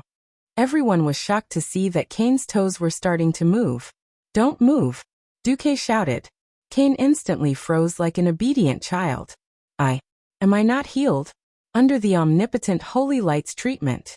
The old bull felt wronged, his two thick index fingers pointing at each other. Duque carefully examined Kane's thigh. It only looks healed. Many of the blood vessels inside might not be able to be reconnected. Some of the muscles and blood vessels might die. For the next 2 months, you are not allowed to go anywhere in Stormwind City. Otherwise, you will still be a one-legged bull. 2 months. Kane shouted in shock. The attending doctor, Duque, had a stern look in his eyes. It will take 100 days for the tendons and bones to recover. I said 2 months because of your amazing regenerative ability. Suddenly, Duque realized that Grom was not there. Before Duque could ask, Theon said. Grom said he went to kill the traitor. If he had not mentioned it, Duque would have forgotten that Lord Howl had risked his life to kill that idiot Ren Blackhand. Instead of being the orc chief, he had become the Black Dragon's dog. In any case, Nefarian had been killed, and the evil faction in the world had lost another flag. After defeating the boss, how could he not loot the corpse? Of course, Duque was not interested in the Shadow Flame Staff, or the Judgment Set. There was something better in this world. Although the best equipment was bound to the soul, it could still be taken away as long as the owner was not decided. The hero team could not use it, but there were second-rate and third-rate people waiting for it. The only surprise was that Duque had found something incredible in Nefarian's dimensional bag. It looked like an ordinary greatsword of the Brotherhood, but the result of the system scan was reforged Ashkandi, greatsword of the Brotherhood. Although the quality of this sword was still epic, in the game, it was an exquisite item that could only be found in level 85 dungeons. It would not be an exaggeration to say that it was the best sword below divine weapons. Good sword. Unfortunately, no one wanted to use it here. Everyone here who could use a two-handed greatsword basically had a divine weapon. There was no such thing as an outdated divine weapon in this world. As long as they had better materials, they could increase their damage by another level. That was why no one wanted it, so they simply left it to Duque to handle. Duque casually put away the greatsword and looked at his palm. At this moment, 3 gloomy flames floated in the air less than 5 centimeters above his palm. The divinity of fire and wind and thunder were collected earlier, and the new divinity of shadow was the spoils of war from killing Nefarian. Duque did not expect that he would have such a high affinity with the shadow element. Now it was Duque's turn to be troubled. In this world, even the moon goddess Elun, whom he was most familiar with, would not tell him how to become a god. That was because every path to godhood was unique. But even a fool knew that the more types of divinity one obtained, the harder it would be to integrate them all. Moreover, a god with fire, wind and thunder, and shadow. What kind of god was this? Duke's head started to hurt.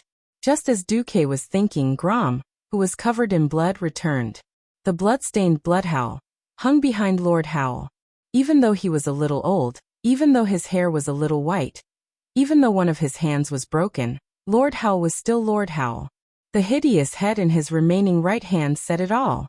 Raising Ren Blackhand's head high, Lord Howl roared, Loktar Ogre. Chapter 12:17. Loktar Ogre. If we don't win, we'd rather die. It was a sentence that made one's blood boil no matter how many times they heard it. It had long surpassed the meaning of words and had become a symbol, a totem, a symbol that represented the will of the orcs. To be honest, as long as there was a break in the war, Duque had at least a dozen ways to destroy or even destroy the horde. However, after hearing Grom's Loktar Ogre, Duque suddenly felt a little unbearable. In Duque's heart, the history of Azeroth was the history of the Alliance and the Horde's separation and union. As a human, Duque could not wait for the Horde to die. However, as a witness to a brand new history, Duque felt a little reluctant after integrating into this world. Phew. I'll cross the bridge when I get there, Duque whispered to himself. After dismissing the grudges between the Alliance and the Horde from his mind, Duque turned around and shouted, Vanessa, go skin the dragon. Damn. I'm your weak little handmaiden. You actually asked a lady to do this kind of rough work? Although Vanessa complained nonstop, her hands were not idle at all. She grabbed her Funkel's skinning knife and ran over to Kieran. Just as Vanessa got close to Nefarian's huge purple body, something unexpected happened. Rumble. A violent spatial fluctuation alerted Duque's entire team. Everyone picked up their weapons and looked at the scene in front of them in shock. They did not know what was going on, but a pool of black water the size of a small lake suddenly spread across half of the highest peak of the Blackrock spire. In the blink of an eye, many black tentacles emerged from the black water. Ah! Vanessa screamed and immediately activated Sprint. She jumped back 3 times and retreated into the cover of a few warriors. Seeing the system notification, Duque was shocked. He could not help but cry out, "Enzos!" It's me. What are you doing here? Your cage. It has nothing to do with the cage. I'm only here to collect the offerings that belong to me. Since that idiot Nefarian promised me that he would not be able to offer his sister Onyxia to me, he would make himself my sacrifice. I'll reluctantly recall him now. Enzo's terrifying voice seemed to come from all directions at the same time. It was clearly not the common human language, but it was directly understood on a spiritual level. This wasn't an intentional mental attack by Enzos. However, this act of stealing spoils of war still made Duque very unhappy. Humph! Take Nefarian's body? Have you asked for my permission? Duque snorted coldly and opened fire. The hundreds of magic circuits in his body, big and small, instantly operated to the limit. In the next moment, more than 1,000 dazzling magical lights dazzled everyone's eyes. Everyone thought that Enzos would use some strange magic shield to block Duque's attack. Unexpectedly, more than 1,000 octopus tentacles, nearly 100 meters tall, rose from the pitch-black pool. Enzos actually used his own limbs to forcefully block Duque's magic wave. What? Hee. Duke Marcus, we will give you the duel you want. But not now. A light sneer was carried by the wind. Along with the creepy laughter, Enzotha's tentacles, the black water, and Nefarian's huge corpse and head all disappeared into thin air like a dream. It was as if the Black Dragon King Nefarian had never existed, and the fierce battle that Duque and the others experienced was fake. Damn it. Gavin Rad stomped his feet, and the heavy leg guards made a clanking sound as they stepped on the hard ground. Duque patted Gavin Rad's shoulder and comforted him. Forget it. Even though our victory benefited more than one party, a victory is a victory. We should be happier. Gavin Rad felt a little better after hearing that. As if he was plundering the land, after plundering all the loot in the surroundings, Duke easily opened the teleportation door on the platform at the top of the tower, which was no longer obstructed by the powerful shadow energy, and connected to the teleportation room in Stormwind City. Almost as soon as they stepped out of the portal, Duque and the others were shocked by the cheers and exclamations. They understood the cheers, but why were they exclaiming? Oh! Holy light above, you're finally back! Duke Bolvar for Dragon, who was left behind, rushed over immediately. What's wrong? Bolvar, what happened? Something big. Of course it's something big. A week before Duque and the others returned, something big happened in the Alliance. The cause of the matter was originally a small matter that did not seem serious. When Naxxramas was wreaking havoc all over the world, Alexandros Mograine, who had announced his retirement to the second line, had no choice but to take up the heavy responsibility of defending the holy city of Stratholme. On this day his eldest son, Reynold, found him. "Father, I want to propose to Sally." "What?"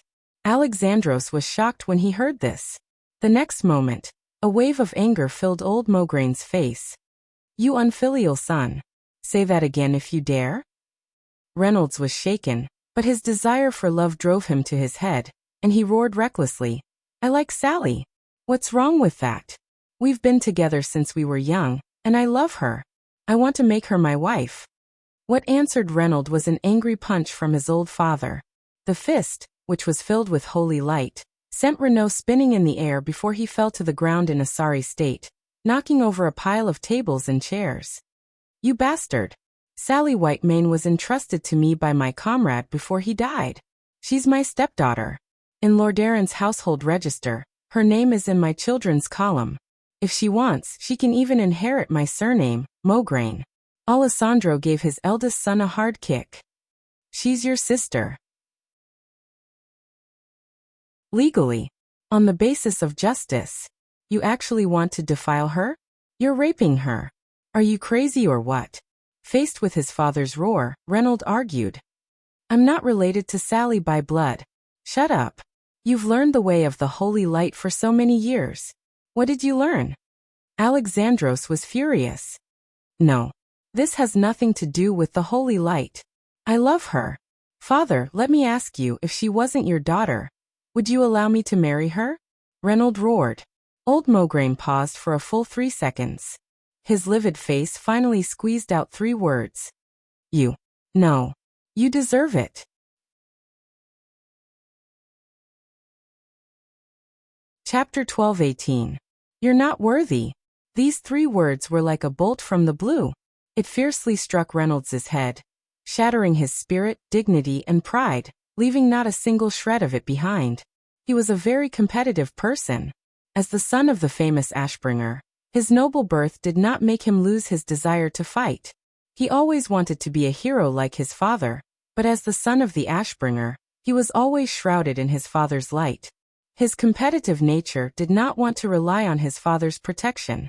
He wanted to prove to his father that he was a brave and fearless warrior. Unfortunately, Renaud was born at the wrong time. Ever since Alexandros successfully became a paladin, Renaud had been trained as a paladin. In fact, his talent was not too bad. It would not be a problem for him to become a third-rate paladin. However, because the Alliance had Duque, the strongest group of paladins was basically preserved. The top paladins were the 4 Silver Saints and Alexandros. Below them were Riadeline, Abendis, Bolvar, and Reginald Windsor. The third-rate paladins Duque did not care about them at all. However, Renaud's own strength was not just 1 level lower. Alright. The Alliance did not lack paladins, but they lacked priests. Without a priest, Duque would be in a difficult position. Not only did he have to use Benedettas, who he knew was a scam, Duque did not hesitate to drag Kaliao along. In the end, he remembered that Sally did not fall into the Scarlet Crusade in this life. In the end, Duque, who was roping in able-bodied men all over the world, captured Sally as well.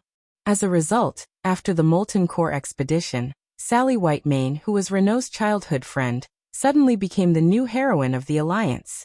The entire Holy Church was singing Sally's name. What new generation saintess, what hope of the Holy Light, it was as mushy could be. Without comparison, there would be no harm.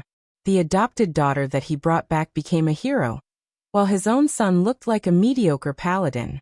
It would be strange if Alexandros had a good expression. The old man did not approve of Renaud's performance. He found fault with his son everywhere, and often reprimanded Renaud in public. This made Renaud, who was extremely proud, very unhappy. In fact, the great lord had always hoped that his son would become a true hero. Perhaps this was what it meant to be resentful of iron for not becoming steel. If it had been another family, perhaps the father and son would have been able to reach some sort of balance, and continue to maintain their reputation. Unfortunately, their surname is Mograine. From the old Lordaeron to the new Lordaeron, from the Turinas to the Kaliairas, their every move would be magnified infinitely. Almost on the same night that Reynolds was reprimanded, rumors began to spread in the city. High Lord Alessandro was going to abolish the elder and replace the younger with the younger, so that his youngest son, Darian Mograine, would inherit the title. He was even going to take back the famous Ashbringer when Theon retired. Darian was Alexandros' youngest son. Like most families, Alexandros loved his youngest son very much, which also caused Reynolds to be extremely jealous of his younger brother. 3 days later, Reynolds suddenly came looking for his father. Marshal Mograine. The scourge has been spotted upstream of the Sodero River, west of Stratholme. In the military camp in the city, Reynolds rushed back with a scout who was half covered in blood, and had been hit by a dark magic spell. Alessandro immediately stood up and clapped his hands, using exorcism, to expel the dark power from the scout's body. What? How many soldiers are there? About 3,000 normal bones, 500 ghouls, more than 20 low-level death knights, and a possibly mid-level lich, the scout replied weakly. Alessandro handed the scout over to the army's priest, and took out an epic weapon from his dimensional bag, the Hammer of Fate, that looked like two large bones attached to a stick. This crimson weapon was not just a little bit inferior to the Ashbringer he used before, but it was still an item of Mount Hyjal level, so it was passable. Gather the mobile troops on duty. Move out immediately. After giving the order, Alessandro turned to look at Abendis. Alfred, I'll leave Stratholme to you. Don't worry. They were old partners, so they could understand each other's thoughts with just a look. While the floating fortress Naxxramas was running around the world, the two of them were basically guarding the Stratholme area.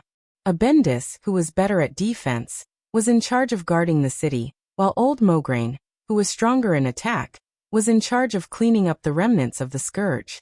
Under old Mograine's leadership, a team of 50 professionals, mainly paladins accompanied by 300 knights and 2,000 rapid response infantry, set off from Stratholme.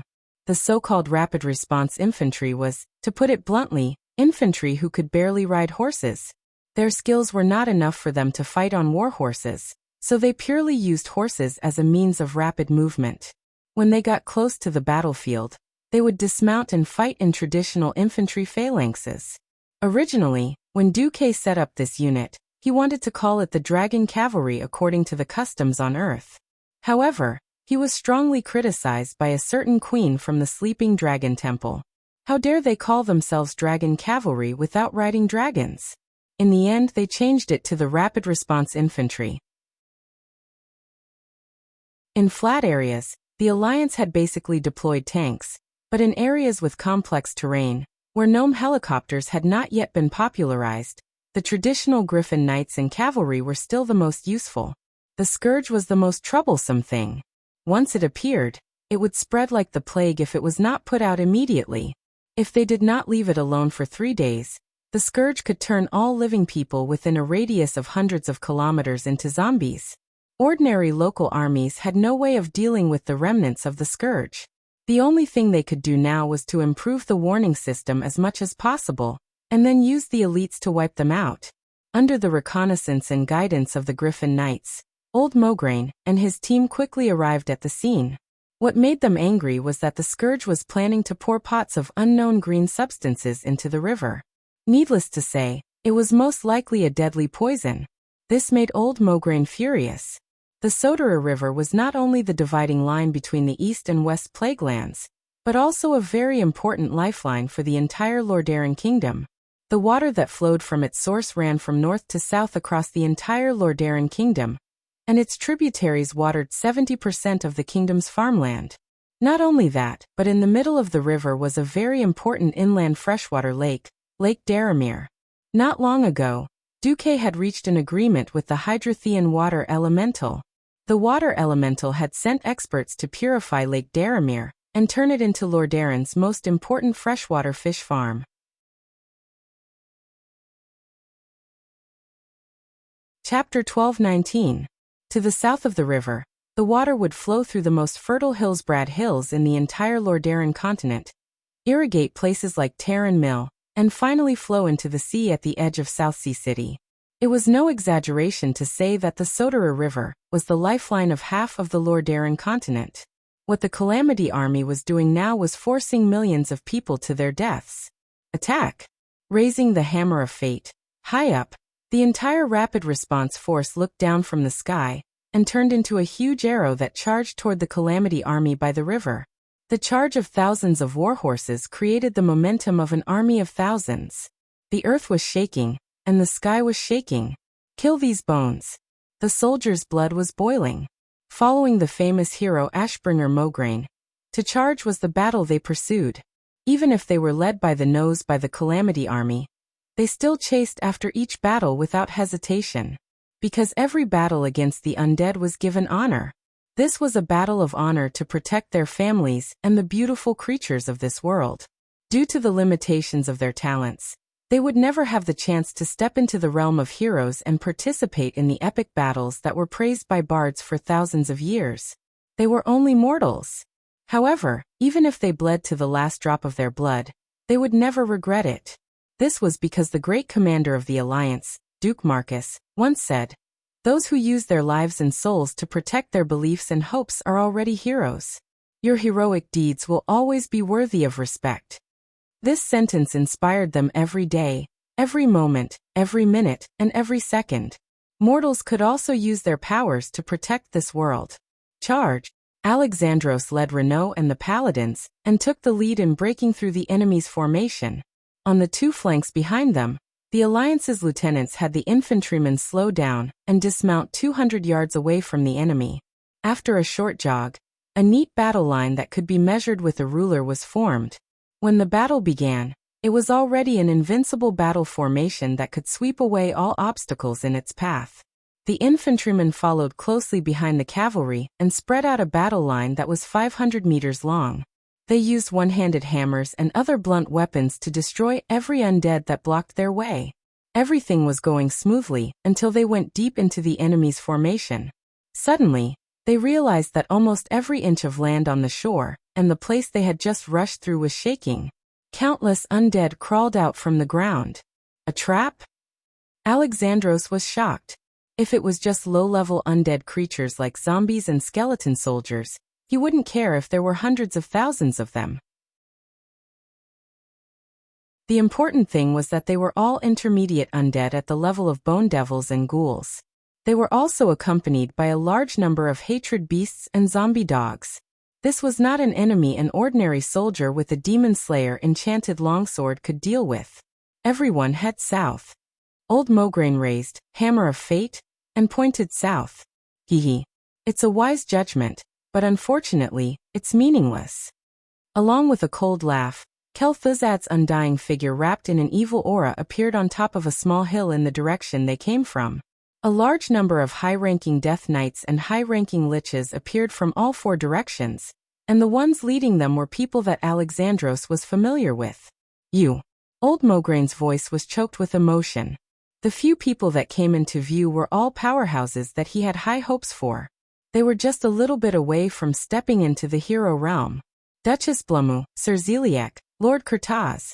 Mograine had all worked with them before. He was even more clear that Blamu and Zeliek had developed feelings for each other, and had become lovers after spending a long time together. He had wanted to attend their wedding after the Cataclysm attack, but who would have thought? Now they had undoubtedly stepped into the hero realm, but unfortunately, they were Death Knights. It was as if they were breaking through the waves and easily killed the elites trained by old Mograine. They reached Mograine almost effortlessly. Join us. You will become the head of the 4 horsemen of the apocalypse. Blamua's eyes were filled with dark magic and emitted a strange light. Old Mograine did not say anything and directly swung his war hammer at the 3 Death Knights. This was not the first time, nor would it be the last. As long as a comrade died and became an undying, then they would be enemies in another world. Ha-dash! Alexandros roared 3 times, and with each roar, he easily sent a horseman of the apocalypse flying. This power! Hee. Kel'Thuzad looked at old Mograine, and his red eyes flickered nonstop. Suddenly he attacked. Bind! Dozens of greenish-black chains of dark energy appeared from the void and bound Mograine tightly in an instant. What made the surrounding soldiers even more frightened was that Alexandros' eldest son, Renault, actually stabbed his sword into his father's chest. The blade pierced through the joint under the left armpit, through the lung, and straight into the heart. No matter how thick the plate armor was, it could not protect this area. When Renault's sneak attack broke through the thin layer of chainmail at the armpit joint, the result was already decided. It's over. Father. Your brutal rule over me is over. Ha ha ha ha. Renault's eyes were red, with the same scarlet glow as Kel'Thuzad's. At this moment, anyone would know that Renault's soul had already fallen. At this moment, there was one less holy knight in the world, and one more Death Knight. Ha ha ha. Without you binding me, I'm finally free. Ha ha ha ha. Renault laughed wildly. He did not notice the abnormality of his father's body. Alexandros, who should have been fatally injured and could not even speak, suddenly let out a long sigh. Yes. It's time to end. Although I always wanted to believe that you were not the second Arthas. What? Renault was terrified. He suddenly realized that the assassination that he had carefully prepared for so long and simulated countless times in his mind had failed. The illusion in front of him faded, and Reynold finally saw that he had stabbed a water elemental that looked exactly like his father. It was not his father. His father was standing at the side with the fiercest and coldest gaze, staring at him.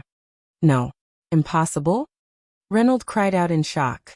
There are many things that are impossible. Following old Mograin's cold laugh, Kel'Thuzad was shocked to find that the teleportation barrier he had carefully set up was torn apart. Hundreds of teleportation gates appeared outside the Scourge army. With Tyrant as the leader, the Alliance powerhouses all appeared.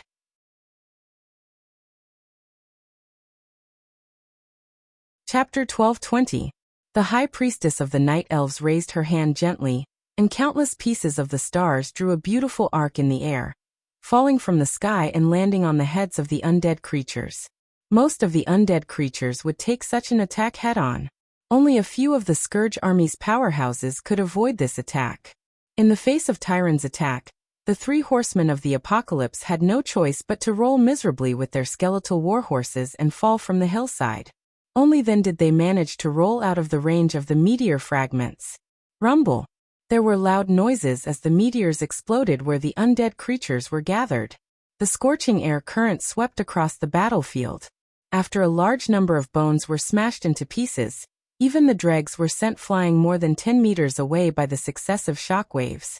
The remaining Rotterdam warriors exclaimed and gasped in surprise as they found that most of the undead creatures had been wiped out. Turalian, Sidan Dathrahan, and Abendis, the three paladin warriors, arrived at the same time. The holy light on their bodies was so dazzling that it was like three moving, blazing mountains of gold. All the impure creatures near them were swept into the golden light, and completely melted. For the Lich, the newly born Death Knight, did not even have time to use his soul to shout the slogan before he was completely drowned in the holy flames. Kel'Thuzad watched as the Death Knights he was so proud of had their armors destroyed in front of him by the holy light, which was equivalent to high heat for the undead. Their hard and withered muscles, dry bones, and clumped-up internal organs were revealed. Then the dark aura that lingered around their bodies was blown away as if it was evaporating. Finally, their entire bodies, along with their fallen souls, turned into ashes. The chief Great Lich under the Lich King was stunned on the spot. The Alliance's powerhouses had arrived at the right time. They were so accurate that they had arrived within seconds. This could not be a coincidence. Even if they had suddenly received a distress signal, they would not have had enough armor to wear in such a short time. How could they have mobilized so many powerhouses in one go?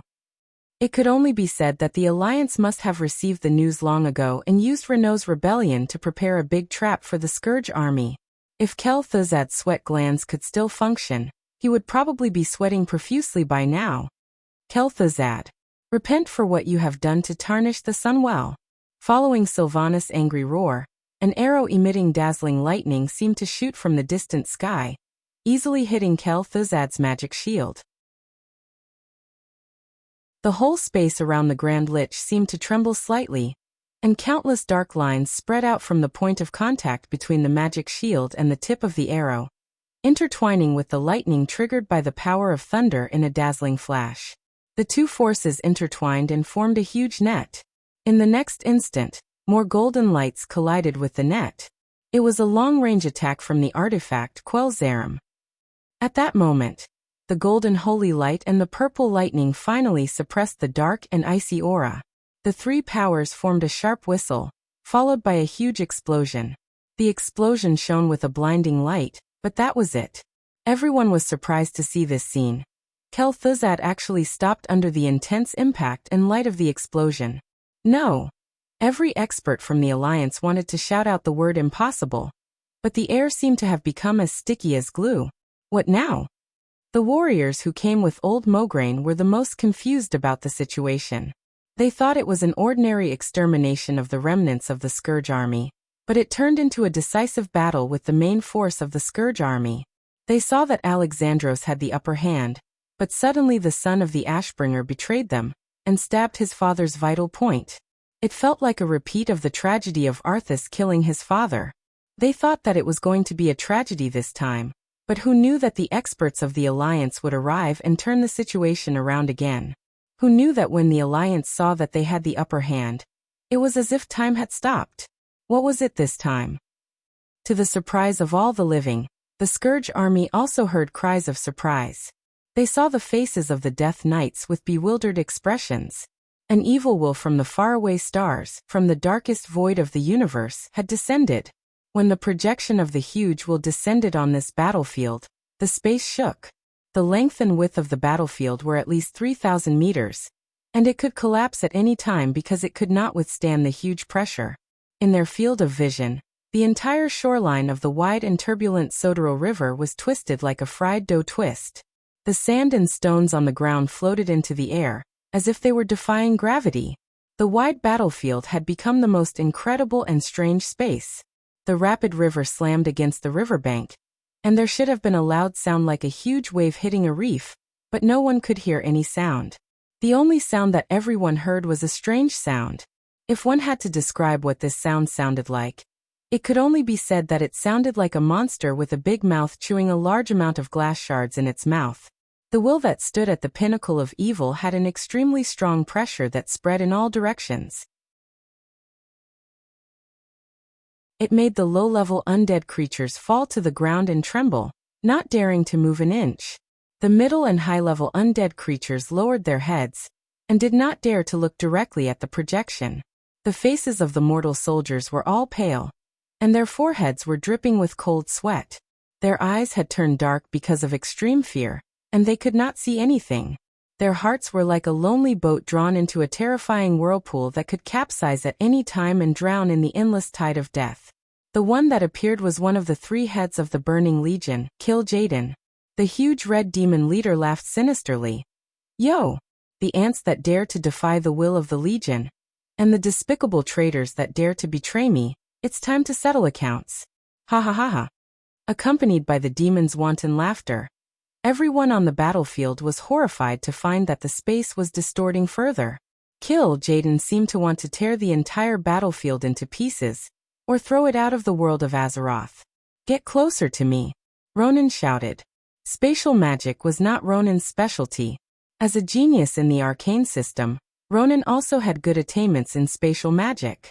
Especially under Duque's guidance, Ronan was instilled with a large amount of ordinary astronomical knowledge that he thought was common knowledge. To a native of the world of Azeroth, this was undoubtedly a great awakening. Ronan's spatial magic improved by leaps and bounds because of this. It was obviously unrealistic to protect everyone from the demon leader's shocking conspiracy. The only people Ronan could protect were the strongest people around him.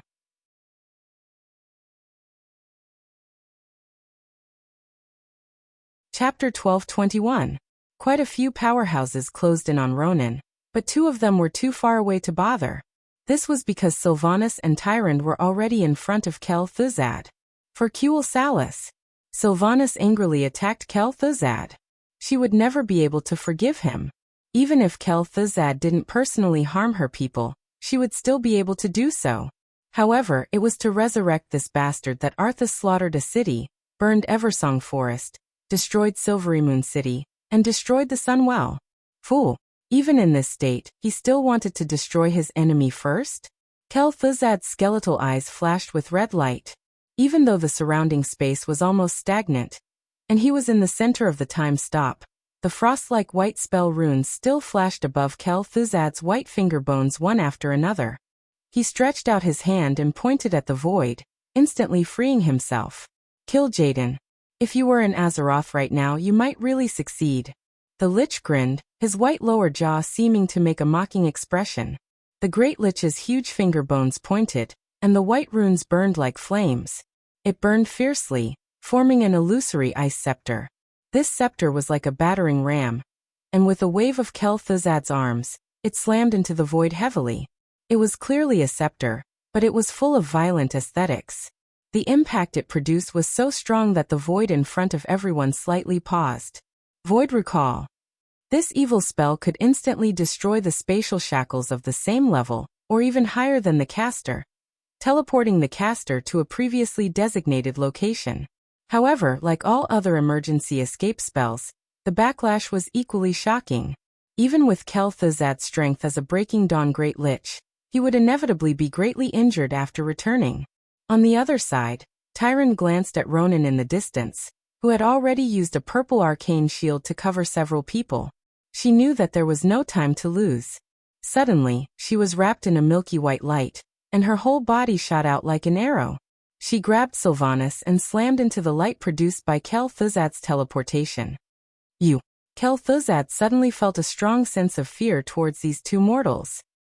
He didn't know if his magic was enough to take the three of them out of Kil'jaeden's wide space trap.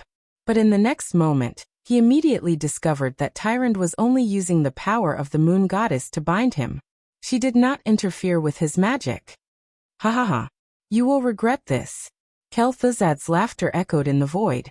At the last moment, Sylvanas spat out a mouthful of blood and fainted. Returning to the present. After listening to Balver's report, Duque's face turned green, and his hands trembled as he held the report. Something terrible had happened. Ronan, Turalyon, Alfred Abendis, and Sidan Dathrahan have disappeared during the teleportation. Their whereabouts are unknown. Tyrande Whisperwind and Sylvanas Windrunner have been captured by Kel'Thuzad for some reason. Now Her Majesty the Moon Goddess Elun has sent a request to the Alliance for help. She is doing her best to protect the two of them from being killed, but time is limited. Alexandros Mograine is seriously injured, and is currently recuperating in Lordaeron. It wasn't an exaggeration to say that this counterattack, which had gathered a large number of Alliance powerhouses, could be said to be a complete failure. Just this report alone made the joy of killing Nefarian disappear into the abyss. Duque was speechless for a long time. Beside him, the weak Kalia was already bawling loudly. Elugia hugged her tightly, not knowing how to comfort her. Sasha was frozen on the spot, not knowing what to do. Every hero that returned from Blackwing's nest had ashen faces. Kil'jaeden's desire to destroy Azeroth had never died. Duque had always known this. But he didn't expect Sir Swindler to be so ruthless this time. He actually took both sides. Should he say that it was no wonder he was called the Swindler? The information must have been leaked somewhere. Duque already knew that Reynold was a troublemaker. Since there was the tragedy of Arthas killing his father in this life, Duque didn't dare to pretend to be a saint. He was sure that Reynold would be good. So he reminded Alexandros and secretly told Abendis.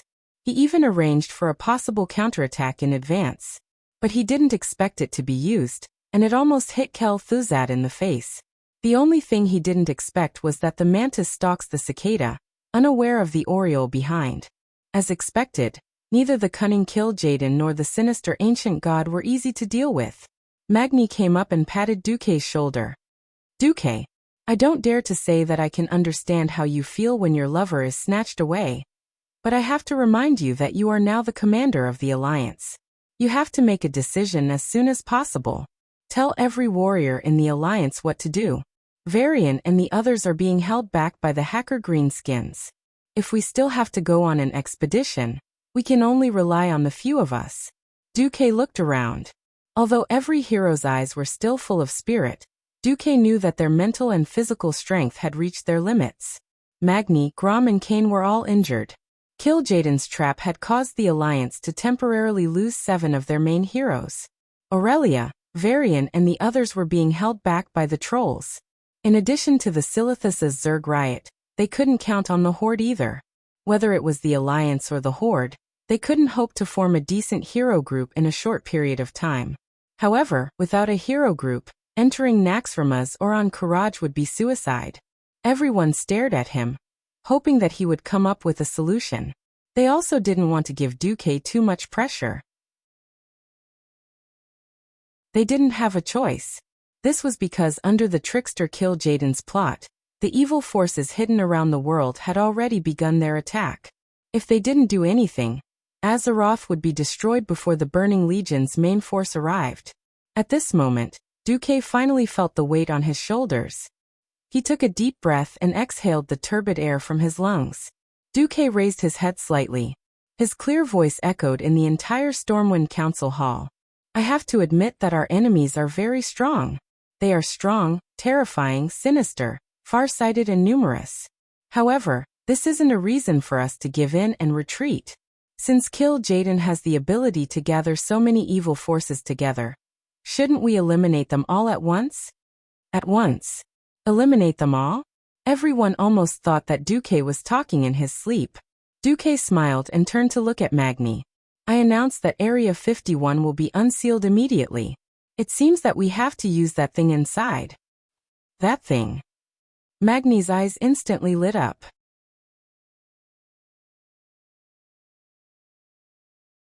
Chapter 1222. Area 51, DuPont's Bad Taste. This was a top-secret area that only relevant craftsmen, scientists, and secret troops would enter. In the upper echelons of the Alliance, basically only 3 to 5 people in each kingdom knew of the existence of Area 51. However, thinking about Duque, the dwarves, and the gnomes, he had a rough idea of what was going on. My plan needs support from many parties. I'll summon the Dalajan Kirin Tor and Jurban urgently. Before that, I'll go look for Alun. Duque ran to the Church of Alun in Stormwind City as if his butt was on fire. As a liaison and part of the strengthening of the Alliance, Stormwind allowed Alun to preach in the kingdom. Thus, a small temple of the Moon Lady was built in a corner of the church district. Under the guidance of the priestess, Duque came all the way to the roofless main hall. Even during the day, Duque could easily sense the will of the goddess. Duke Marcus, you're here. No matter how many times the goddess gaze always gave Duque a sense of peace. Yes, goddess. I'm eager to know about my lover. They're both fine. My power is still protecting them for now. But you, who experienced the ancient war, know that my protection is never perfect. Duque was a little silent. Yes. He still remembered that in the ancient war, the Eridar Gemini had only forcefully dragged Tyron back to the twisting nether. This had cut off Tyron's connection with Alun, and then easily destroyed Tyron's mental defenses. If not for Duque playing infernal affairs in the Burning Legion and becoming a Void Lord, there might have been a fallen demoness called Tyrant Whisperwind in this life. Duque sighed. Kel Thuzad and Earthies wouldn't dare to go to the twisting nether even if they had 10,000 guts. Alun's illusory figure also sighed. I hope you know that Sylvanas Windrunner is not my priestess. My protection is not perfect for her. I'll do it as soon as possible. Duque gritted his teeth. You have a month. Alun nodded. Duque did not even dare to imagine how much divine power it would take to protect the high priest in the enemy's formation, but he also had to bring along a burden. In any case, Alun couldn't be more kind. Duque knew that this was all because he had once saved Azeroth. Duque bowed deeply. Thank you very much. I don't need your gratitude. I just want to punish Cthulhu this time. Their craziness. Sigh. Although Alun and Cthulhu and the other ancient gods were known as gods, they were completely different. Thanks to Daddy Blizzard's crazy setting changes, he had a good habit of eating his own settings.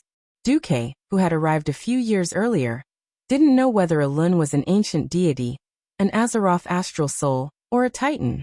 In any case, they were the best allies on the side of justice. At this moment, in Naxxramas, if Kel Thuzad still had balls, he'd be in a lot of pain.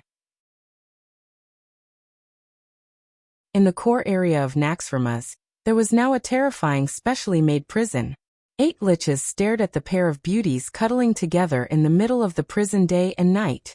Of course, for a group of liches who no longer had a penis, no matter how beautiful a mortal woman was, it had nothing to do with them.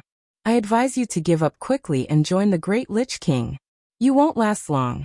I will make one of you a Dark Ranger General, and the other my right-hand man.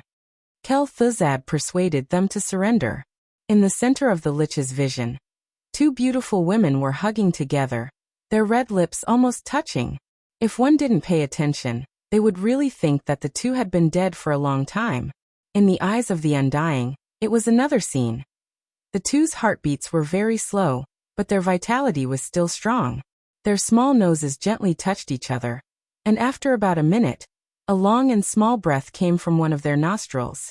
It was purified by the power of the moon goddess on the surface of their bodies, and then inhaled into the other's nostrils. This was a state of suspended animation, similar to hibernation. Kel Thuzad gritted his teeth in hatred. It was bad enough that he was tricked by Kil'jaeden, but he actually let 2 living people hitch a ride and escape.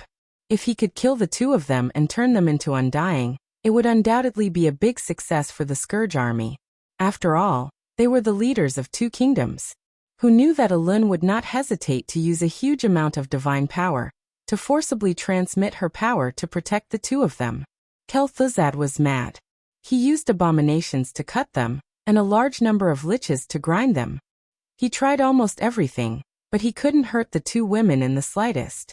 Originally, he wanted to starve them to death, but who knew that they actually had a way to enter a state of suspended animation, successfully stalling for time. Obviously, with his breaking dawn strength, he couldn't shake the protection of the moon goddess. Bastard! When the great lord wakes up, it will be the day of your fall. Kel'Thuzad could only hope that Arthas, who had fused with the Lich King Nazul, would wake up. Unfortunately, that seemed to be something that would happen in the indefinite future. After Arthas put on the Lich King's helmet, her entire body and soul were sealed on the frozen throne, and there was no more sound. The fusion of souls was very complicated, and no one could tell how long it would take. Kel'Thuzad could only wait. On the other side, after Duque bid farewell to Alan, he waited for the Dalajan Kirin Tor senators. Duque first bowed to the Kirin Tor senators, then went straight to the point. As everyone knows, Chairman Ronan is temporarily missing. According to the previous agreement, I will exercise my authority as the Kirin Tor Senate's substitute chairman, and temporarily take over the leadership of the Kirin Tor Senate. Of course. A few of the senators returned the bow. After the Dalajan kingdom was destroyed by the Scourge army, the neutrality of the Kirin Tor Senate had actually disappeared. This was because, including the new Dalajan city, almost the entire kingdom was rebuilt within the framework of the alliance. If in the past, the countries at most used the method of adding water to milk, now it was simply adding milk to water. In particular, a few of the senators had basically been forcefully pulled to the radiant moon level by Duque, so the Kirin Tor Senate had a new law that stated that any Breaking Dawn level mages in the alliance would be automatically regarded as the substitute chairman of the Kirin Tor Senate, regardless of their nationality. When the Dalajan Reagan and Miao Hong's elected chairman was absent, or was unable to perform the duties of a chairman, with the agreement of more than 3 senators, the substitute chairman would be able to take the position. Right now, Duque was just going through the motions. After a few words, Duque's long title had an additional Kirin Tor Senate. Very quickly, the great gnome craftsman Jurban Mekatok arrived. Duque looked around, looked at Jurban, Magni, and the few Kirin Tor Senate members, and said in a clear voice, "I announce the sky-breaking plan, activate."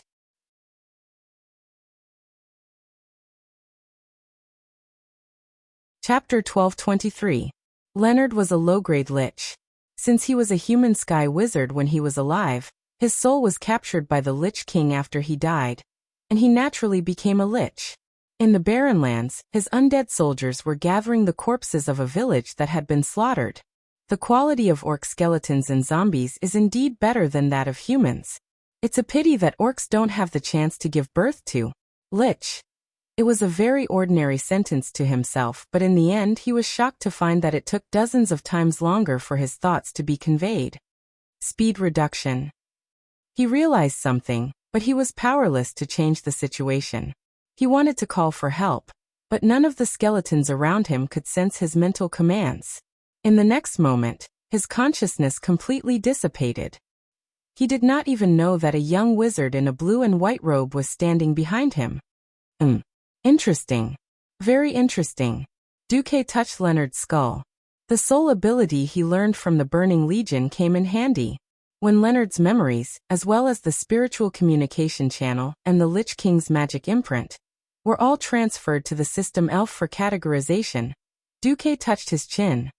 The so-called soul-searching spell is nothing more than this, right? Vanessa ridiculed Duque's actions at the right time. Oh. The terrifying Duke of Beasts filth has finally broken through the sky? Have you fallen to the point where you won't even let go of the bones? Duque was speechless. Hey, damned maid, don't speak nonsense. I didn't do anything out of line. Oh, you even used a white liquid to dye the Black Dragon Princess white? Vanessa turned her head in disdain. Vanessa's evidence was 2F** king sufficient. Duque was actually speechless. However, in the next moment, Duque raised his hand. Duque did not cast any spell, but a ball of flames flashed and turned the lich lying on the ground into ashes in a flash. The lich's clothes and equipment were not damaged at all. Master, you tell Jaina to act according to plan. At the same time, Kel'Thuzad felt extremely annoyed. After becoming a great lich, he thought that he had lost the emotions that a living person should have. Unfortunately, the mental attributes of anger and irritation remained in his soul. He did not know how long Duque's attack on Blackwing's nest would last, nor did he know if Kil'jaeden had a deeper plan against the Scourge army. He only knew that he had to take advantage of the fact that these living beings were busy taking care of themselves to gather more powerful servants for the Lich King. The Troll's riot is just a trick. The one who can truly influence this world is the one behind Angela. Kel'Thuzad used the red light in his skull's eye sockets to scan the audience. There, the three horsemen of the apocalypse were using shadow energy to repair their bodies. At that time, Kil'jaeden's spatial trap was a little strange. It felt a little lacking in lethality. Although the Doomsday Army suffered a lot of losses, it was not fatal. For example, among the three horsemen of the apocalypse, Kurtaz, who was the most heavily injured, had only lost his lower body. It was fatal to the living, but it was nothing more than that to the undying. Kel'Thuzad was still dissatisfied. Not good enough. There must be a strong enough individual. It would be better if it was a paladin. After becoming a great lich, he had done a lot of inhuman experiments. He had basically come to the conclusion that the strongest undying must be transformed from the strongest living beings. Without the living, there would be no dead. The growth of the Scourge army still needed to be filled by strong living beings. This was not good news for Kel'Thuzad, who believed in the supremacy of the dead. Before the Lich King woke up again, as a servant, Kel'Thuzad could only follow the existing rules. Looking at Renaud Mograine, who was standing a little further away, Kel'Thuzad felt a little annoyed. This kid had not shown his value at all. If he had succeeded in assassinating his father and dragged the famous Ashbringer into the realm of the dead, Kel'Thuzad might have given him the position of a second-rate leader. But now, a third-rate Death Knight, scram to where you want to go. Raising his huge palm, his sharp bony fingers pointed to the east. Kel'Thuzad ordered, Naxxramas, begin movement. Target South Sea City. Kel'Thuzad's memories as a human were not that long ago. He was very clear that humans were fragile creatures that would starve to death without food. At this time, in the Eastern Kingdom, the production areas of the southern continent were concentrated in the western wilderness and the elven forest. The problem was that the despicable Duque had managed Stormwind like an iron bucket. The Sentinel territory had been upgraded to a Sentinel stronghold, forming a defensive chain with the West Spring stronghold. In addition, a large number of cavalry and tanks formed a rapid response force, making the small forces of the Scourge army useless. In order to show the power of the Scourge army, and let the once suppressed cult of the Cursed rise again, Kel'Thuzad thought that it was necessary to destroy the capital of the Alliance as an example, just like what Arthas had done 6 years ago. South Sea City. This was a miracle city that had developed from a small seaside town 20 years ago. As an important port connecting the northern and southern continents by sea, South Sea City's defense was also not bad. However, it still lacked the foundation of an old kingdom's main city. The city walls could be completed by the dwarves' machinery, but the magic protection rune engraving work on the city walls could not be done quickly. A mage's magic and mental strength were limited. Even the strongest mage could only spend an hour a day engraving magic runes. Therefore, the magic protection level of South Sea City could only be considered below average. In fact, the same situation was happening in New Lordaeron City, but Kel'Thuzad thought that His Majesty the Lich King would be more interested in attacking Lordaeron City himself. The time he chose was very sneaky, letting Naxxramas approach in the air just after nightfall. If everything went well, Naxxramas could raid South Sea City at around 12 o'clock in the middle of the night. For humans, nighttime was a time when their field of vision was greatly reduced, but for the undead who could only perceive the outside world with their souls, this was the golden time of the undead. Everything seemed to be going well, until Kel'Thuzad was shocked to see a huge floating island no smaller than Naxxramas in the sky above South Sea City. That is, Kel'Thuzad would never forget the domed purple mage towers that stood on the island. That was the crystallization of magic wisdom that had been settled for 2,800 years. It was also a testament to human magic civilization. Although it had been destroyed by the Scourge army once, it was obvious that it had been rebuilt. And it appeared in a new form in front of the Scourge army. Kel'Thuzad's voice was almost whispering, "Dalajan."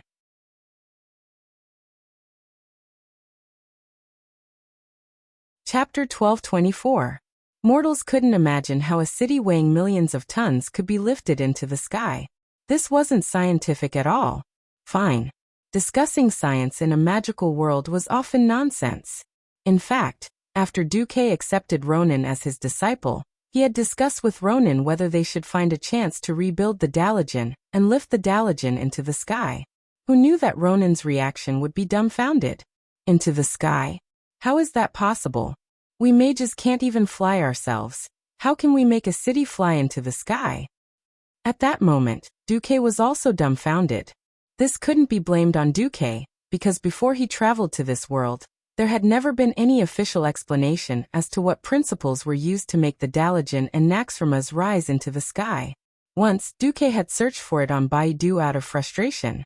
It turned out that Daddy Blizzard was very unreliable and didn't explain anything. Instead, he found similar information in the Dungeons & Dragons setting book, which was the foundation of the World of Warcraft game. In the ancient Nesser Empire, there was a genius mage who developed a magic treasure called the Mice Energy Core. This artificial magic device looked like a crystal ball, but it had a diameter of nearly 50 meters. The sphere emitted a very bright light, as dazzling as looking directly at the sun, and there were some dark shadows moving on its surface. A gorgeous pedestal was fixed to this perfect spherical device. Its function was very simple. It transmitted the original energy of the magic network of Mystyra, the goddess of the weave in Dungeons & Dragons, to the entire land. This allowed the Arcanists to create an anti-magnetic field between the entire magic network and the land without the need to cast permanent magic, which allowed the huge mountain to float in the air. Therefore, the most powerful Arcanists in the Nesser Empire often cut off the entire mountain and then hung it upside down in the air, making it into a floating city. Duque once thought that after he traveled to this world, he would never find anything like the Mice Energy Core in this life. With the mentality that everything would go smoothly, he didn't care whether the Dalajan could float into the sky like in history. That was until he returned to 10,000 years ago to participate in the ancient war. Thanks to Sargeras's trust, Du participated in the construction of the portal connecting the world of Azeroth as a Void Lord. As the technical director of the Burning Legion at the time, Duque had come into contact with a lot of Titan technology left behind by the Pantheon. For example, the Void battleship's propulsion reactor. Even with the power of the system, Duque could not understand the meaning of the ancient Titan runes on the power furnace. This did not prevent Duque from making a copy of all the data using the system. After returning to Azeroth, Duque built a power furnace just like before, but he found that this thing could not make any ship or even a piece of metal fly. Duque was disappointed for a long time, and secretly asked Ronan, Jaina, and Magna Aegwin to form a team to research. Not long ago, in a secret experiment in the Dalajan, Duque successfully made a small mage tower fly 10 meters above the ground. He finally understood what the problem was. The Titan's propulsion reactor's area of effect was limited to objects that had been strengthened by high-intensity and high-density magic circuits. Ordinary objects that had not been strengthened by magic circuits could not be used. The surface buildings and underground areas of the Dalajan had been strengthened by countless generations of mages in the past 2,800 years, and had long become a true magic creation. In fact, 2 months ago, Duque had already asked Jurban to build a replica of the giant void power furnace engine. It was all for today. Of the 2 largest mage towers in Dalaran, one was dark and lifeless, while the other was radiating a resplendent light. That was the Breaking Dawn Archmage Duque's mage tower.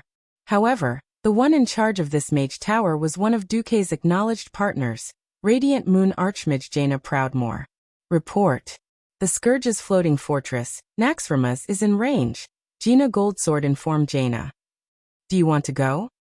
Magna smiled. Jaina waved her hand, and her voice came from her dantian as she ordered. Light of the Dalajan, prepare to fire. The so-called Light of the Dalajan was actually the mana of all the mage towers gathered together, and after the magic was synchronized with the 12 largest mage towers, the mana would be poured into a giant magic formation that had been prepared beforehand, and the mana would be shaped and shot out. In theory, as long as it was hit by one shot, even the largest battleship in the Gold World would be reduced to nothing. But that was only in theory, because no one had tried the cannon-level large-scale war magic that Duque spoke of. If they were unlucky, they would be blown into pieces before hitting the enemy, and then be scattered evenly on the ground. That was not a rare thing. Yes, a gnome named Daitra always said that explosions are art. That was the best way to describe it. With Jaina as the leader, the Radiant Moon Archmages spread their senses to every main mana transmission channel in the Dalajan city, nervously monitoring everything.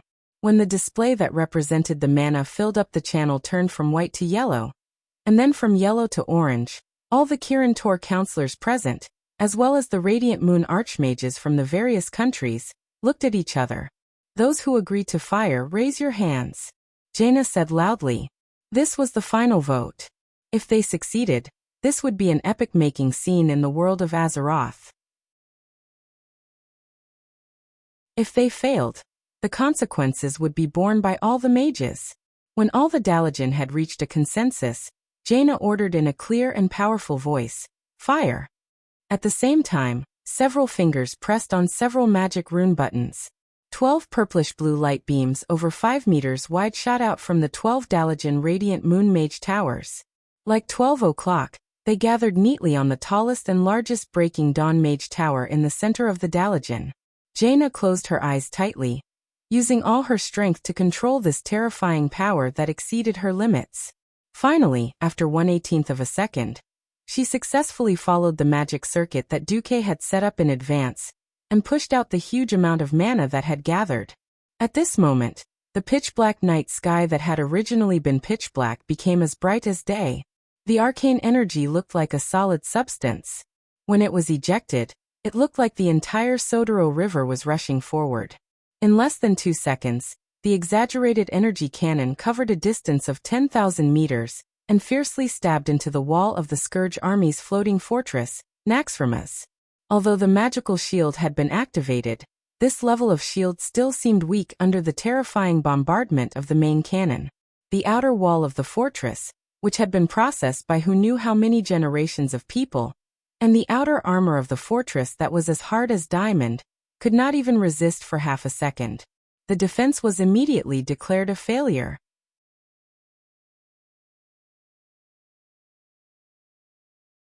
Chapter 1225. The third Mage Tower's magic circuit has collapsed due to overload. Number 7-2. We've lost contact with number 11. In Duque's Breaking Dawn Mage Tower, a large number of intermediate mages were in a mess. There were cheers of joy, screams of dutiful commanders, and reports from the indifferent. Jaina frowned a little because this meant that the quality of the Dalajan Radiant Moon Mage Tower was mixed. Like the earth-shattering main cannon shot just now, it was impossible to fire a second shot in the next few months. Moreover, the entire Dalajan command structure needed to be further adjusted and reorganized. What kind of mess was this? Soon after, her beautiful golden eyebrows relaxed. No matter what, at least the result was good. On the huge magic mirror screen, one could clearly see that after the arcane light cannon shot, the beam pierced through the outer wall of the fortress and reached the inside. The surrounding space was blasted into a mess by the highly concentrated arcane energy, and many places instantly burned. The strange purple-blue arcane fire could be clearly seen from 10 kilometers away. There was an explosion. The tremor was accompanied by a loud rumble that shook the entire Naxxramas fortress. In the central command room of the fortress, all the liches stood up. The high-level liches floating in the air were of course unharmed, but most of the low-level liches lost their footing and fell to the ground. The scene was very ugly. What's going on? Kel Thuzad was terrified as he pounced towards a crystal ball-like object not far from him. Just now, he felt that he had lost his spiritual connection with several monster leaders. He couldn't believe that this was true. However, when he observed the damaged area through the monitoring crystal ball, anyone could feel that the frost aura lingering around Kel Thuzad's body was many times stronger. He was angry. He was afraid again. In the monitoring world, thick smoke billowed everywhere, and green liquid exploded everywhere. The monsters that had lost their leaders and were incomplete were moving around randomly, even madly biting their companions. With just one attack, the plague area, one of the 4 major areas of Naxxramas, was almost completely destroyed. The plague messenger Noise, Filthy Hygen, and Lotheb, the 3 leaders, were directly smashed to pieces.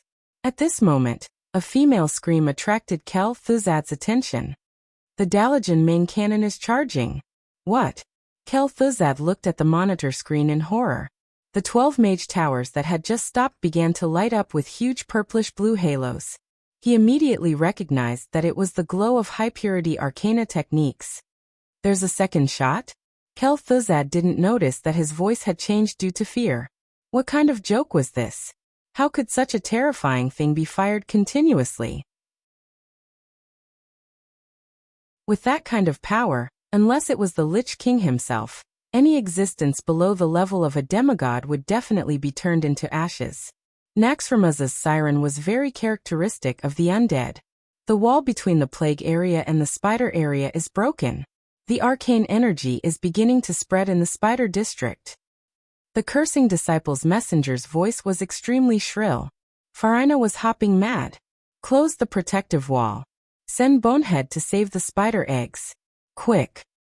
Kel Thuzad's huge skeletal claw grabbed the Black Witch's shoulder. Shut up. I can't save those damn spider eggs now. In order to prevent the disaster from spreading, the damaged area must be temporarily abandoned. We can't give up. Pa. The Great Lich slapped his disobedient subordinate in the face. Organize a counterattack. Engage in close combat before the Dalajan is done recharging. Use the Great Lich King's power of death to drown this damn Sky City. Kel Thuzad was now more like a gambler who had lost too much. He was betting that the Dalajan didn't have such a huge magic reserve. Betting that the Dalajan couldn't fire the second shot. At this moment, in the Dalajan's command center, the mages saw that Naxxramas didn't retreat but instead advanced, and they were a little scared. Did our deception plan fail? Gina Goldsword asked, trembling. No, it succeeded. It also failed. Gina rubbed her eyebrows. The so-called recharging just now was actually just following the brocade bag that Duque had left behind. She had a bunch of radiant moon mages put the arcane light on the mage tower and pretend to recharge it. If they could scare Naxxramas away, that would be the best. Magna, who had turned into a female high elf, put her hands on her hips. It looks like Kel Thuzad wants to kill us all and turn us all into liches. Then he can make up for his losses. The arrogant were afraid of the reckless, and the reckless were afraid of the reckless. Undead soldiers didn't care about money, and they didn't care about their lives. If left alone, they would definitely increase in numbers. They were worse than hooligans. Every elite in the Alliance had to go through 16 years of adulthood, and then a few years or even 10 years of training. Mages were even rarer. This kind of exchange was definitely not what Gina wanted. Moreover, with the data from today's main canon experiment, they could take it back and study it. When everything was ready and the main canon was upgraded to the perfect version, they would definitely have a much higher chance of winning. Magna saw the hesitation on Gina's face. What? Should we retreat? After all, there's still that one. Jaina brushed her brilliant blonde hair back valiantly. How is that possible? If we destroy the South Sea City, Sister Elysia will blame me to death. Now the Dalajan was above the sea southwest of the South Sea City, just in time to block Naxxramas from the west. If the Dalajan retreated, then the South Sea City would be exposed to the enemy's attack. When Naxxramas flew above the South Sea City, even if a brick fell from the sky, the unlucky ones would still be the soldiers and civilians of the South Sea City. The Dalajan couldn't retreat. Time passed, and when the 2 fortresses entered within 5,000 meters, the commanders of both sides ordered at the same time. All magic cannons, prepare to fire. Tension seemed to spread through the nerves of everyone in the central command room at the speed of light. Her facial muscles twitched. Gina swallowed hard, raised a hand and waved down. Fire! At the same time Kel'Thuzad roared the same order. This time, countless huge black beams of light shot from the fortress towards the sky city of the Dalajan. Similarly, the Dalajan responded with colorful light cannons. Obviously, diverse elemental attacks were more difficult to defend against. And the Dalajan desperately put their shadow protection to the extreme to reduce their losses. The magic shield was not omnipotent. It could withstand the largest and lowest concentration of magic attacks, but it could not produce an effective defense against the penetration of a high concentration of magic beams. A large number of shadow cannons pierced through the shield like sharp needles, and shot towards the first row of mage towers on the west side of the Dalajan, causing all kinds of explosions. Small black light bubbles quickly appeared and quickly disappeared. The Dalajan commanders could see this scene on the magic screen. Each shadow light bubble was equivalent to the energy waves caused by several steam tanks exploding at the same time, which meant that in this moment, the Dalajan had also lost hundreds of magic professionals.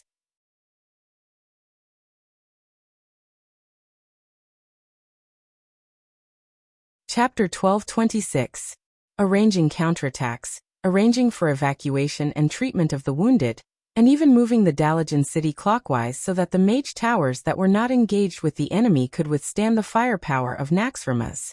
In the Dalajan mage tower, Jaina was racking her brains to deal with this fortress war that no one in this world had ever played before. Fortress against fortress. It sounded exciting, but only after experiencing it personally would one know how cruel this battle was. In just 15 minutes of bombardment, Jaina had already heard no less than 10 familiar names appear on the list of casualties. She clenched her fists tightly, trying hard not to let her voice tremble as she gave clear orders. Originally, this position was not hers. Duque could have completely dominated everything. But Duque gave this opportunity to her. And he even said it very nicely. My journey is the sea of stars. I'll leave the defense of the floating city to you. This was not only a test of control, but also the cruelest test of her magic control. Because many times, when the magic circuit of the Dalajan city was destroyed or blocked, she even had to personally go to the battlefield to solve it. Manipulating such a huge amount of mana made Jaina feel that something in her body was getting restless. Or rather, her magic circuit that had been sealed for a long time was yearning for a breakthrough, just as the two sky castles beyond the imagination of mortals were firing at full power, bombarding each other non-stop. A cultist messenger of Naxxramas suddenly exclaimed, "Something's approaching us. It's so fast. Not good. There's something above the clouds in the west." "What is it this time?" Kel'Thuzad screamed. "I don't know. The turbulence in the clouds affects our perception of soul power," another lich replied. "Shut up. I don't want to hear. I don't know. I want a judgment, even if it's wrong." Kel'Thuzad roared a little hysterically. If I have to say what it looks like, it's a battleship." "What? Battleship? The kind of battleship on the sea?" That lich speculated unreliably, then pointed his sharp white finger bone towards the sky.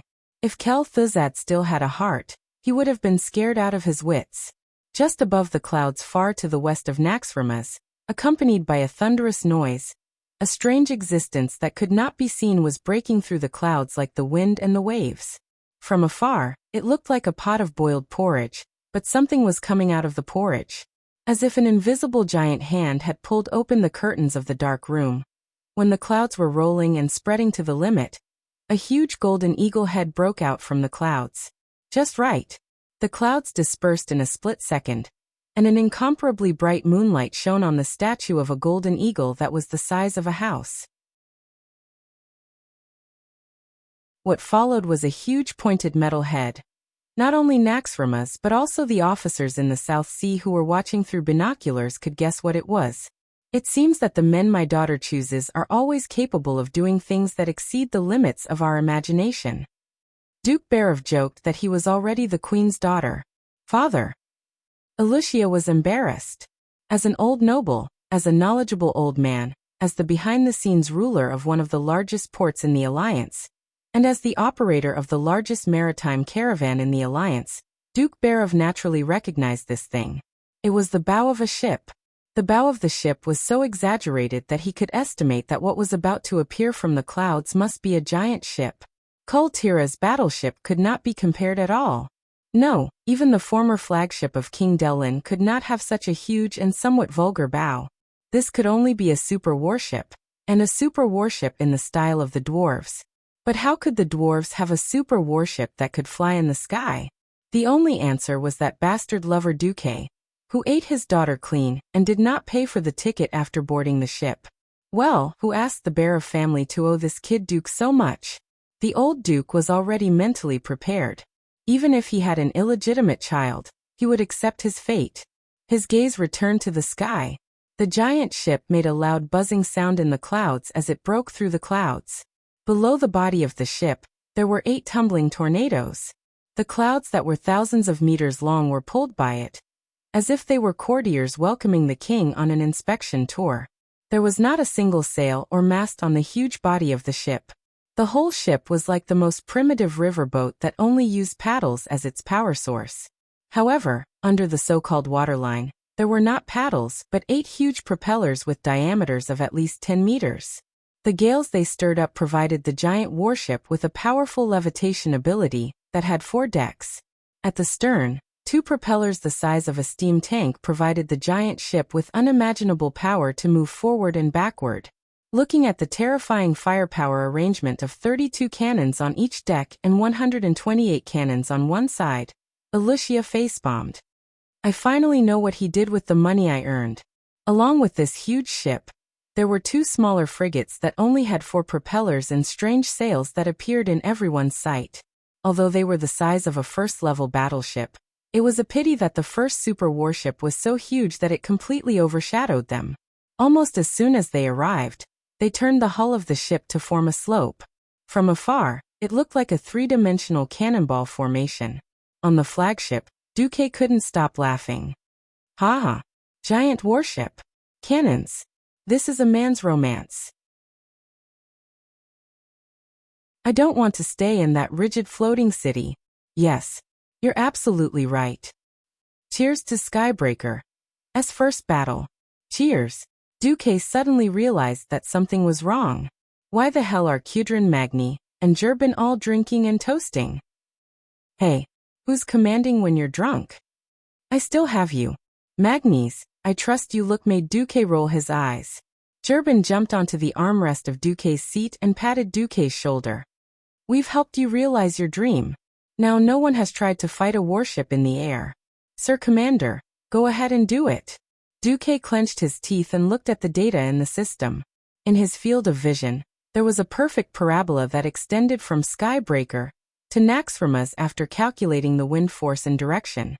Duque waved his hand, and his voice was transmitted to the entire fleet through magic. Wind direction northeast by east force 3. All cannoneers, pay attention to the simulated parabola. When it coincides with the white cross, press the ready button.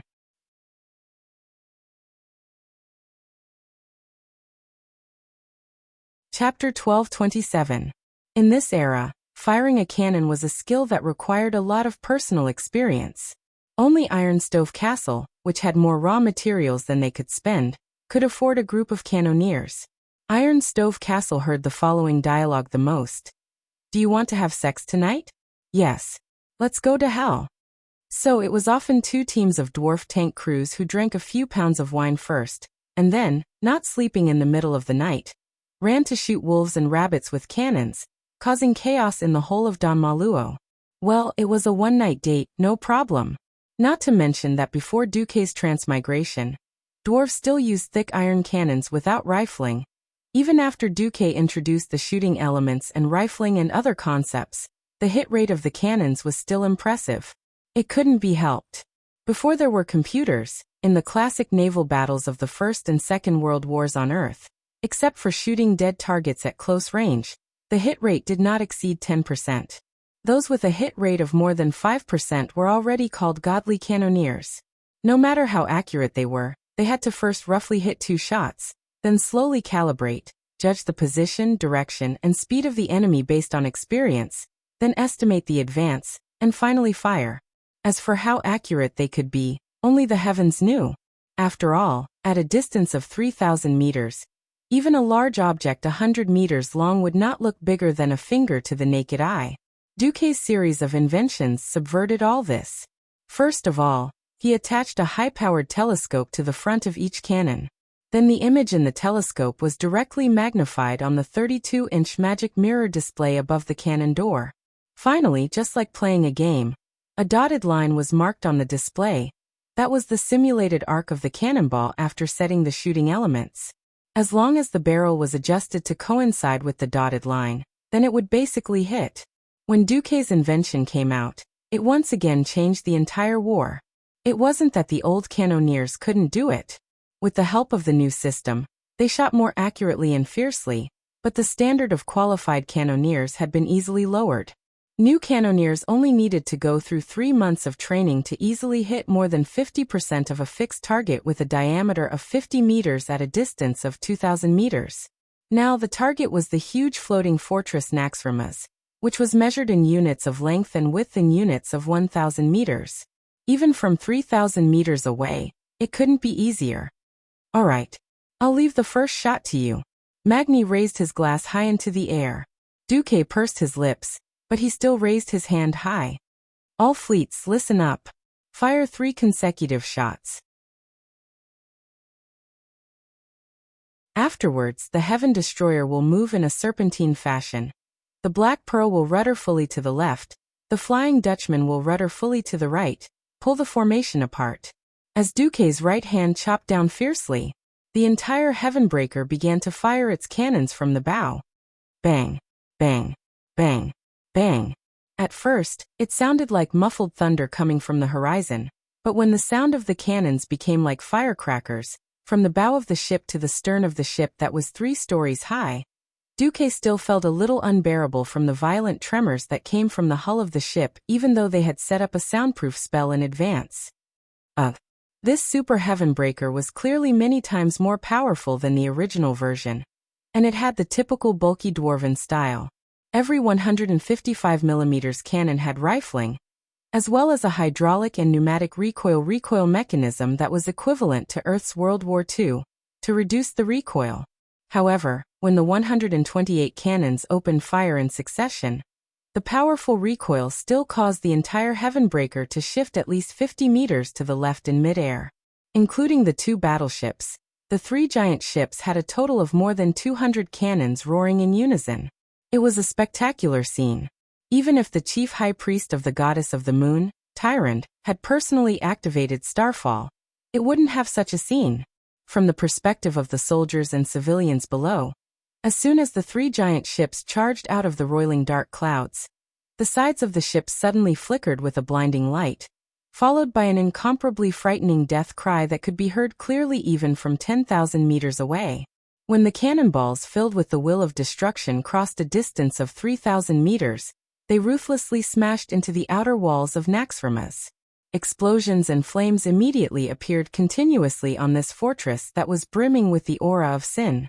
The fortress was on fire, but the fire wasn't too big. But flames were definitely not a good thing for this fortress full of undead. Kel'Thuzad was so angry on the spot.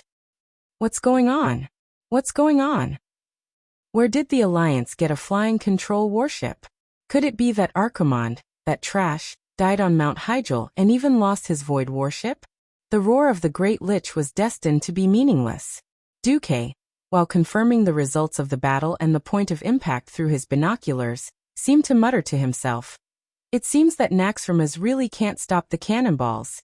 As staunch supporters of giant ships and cannons, how could the dwarves' cannons only be 155mm so weak?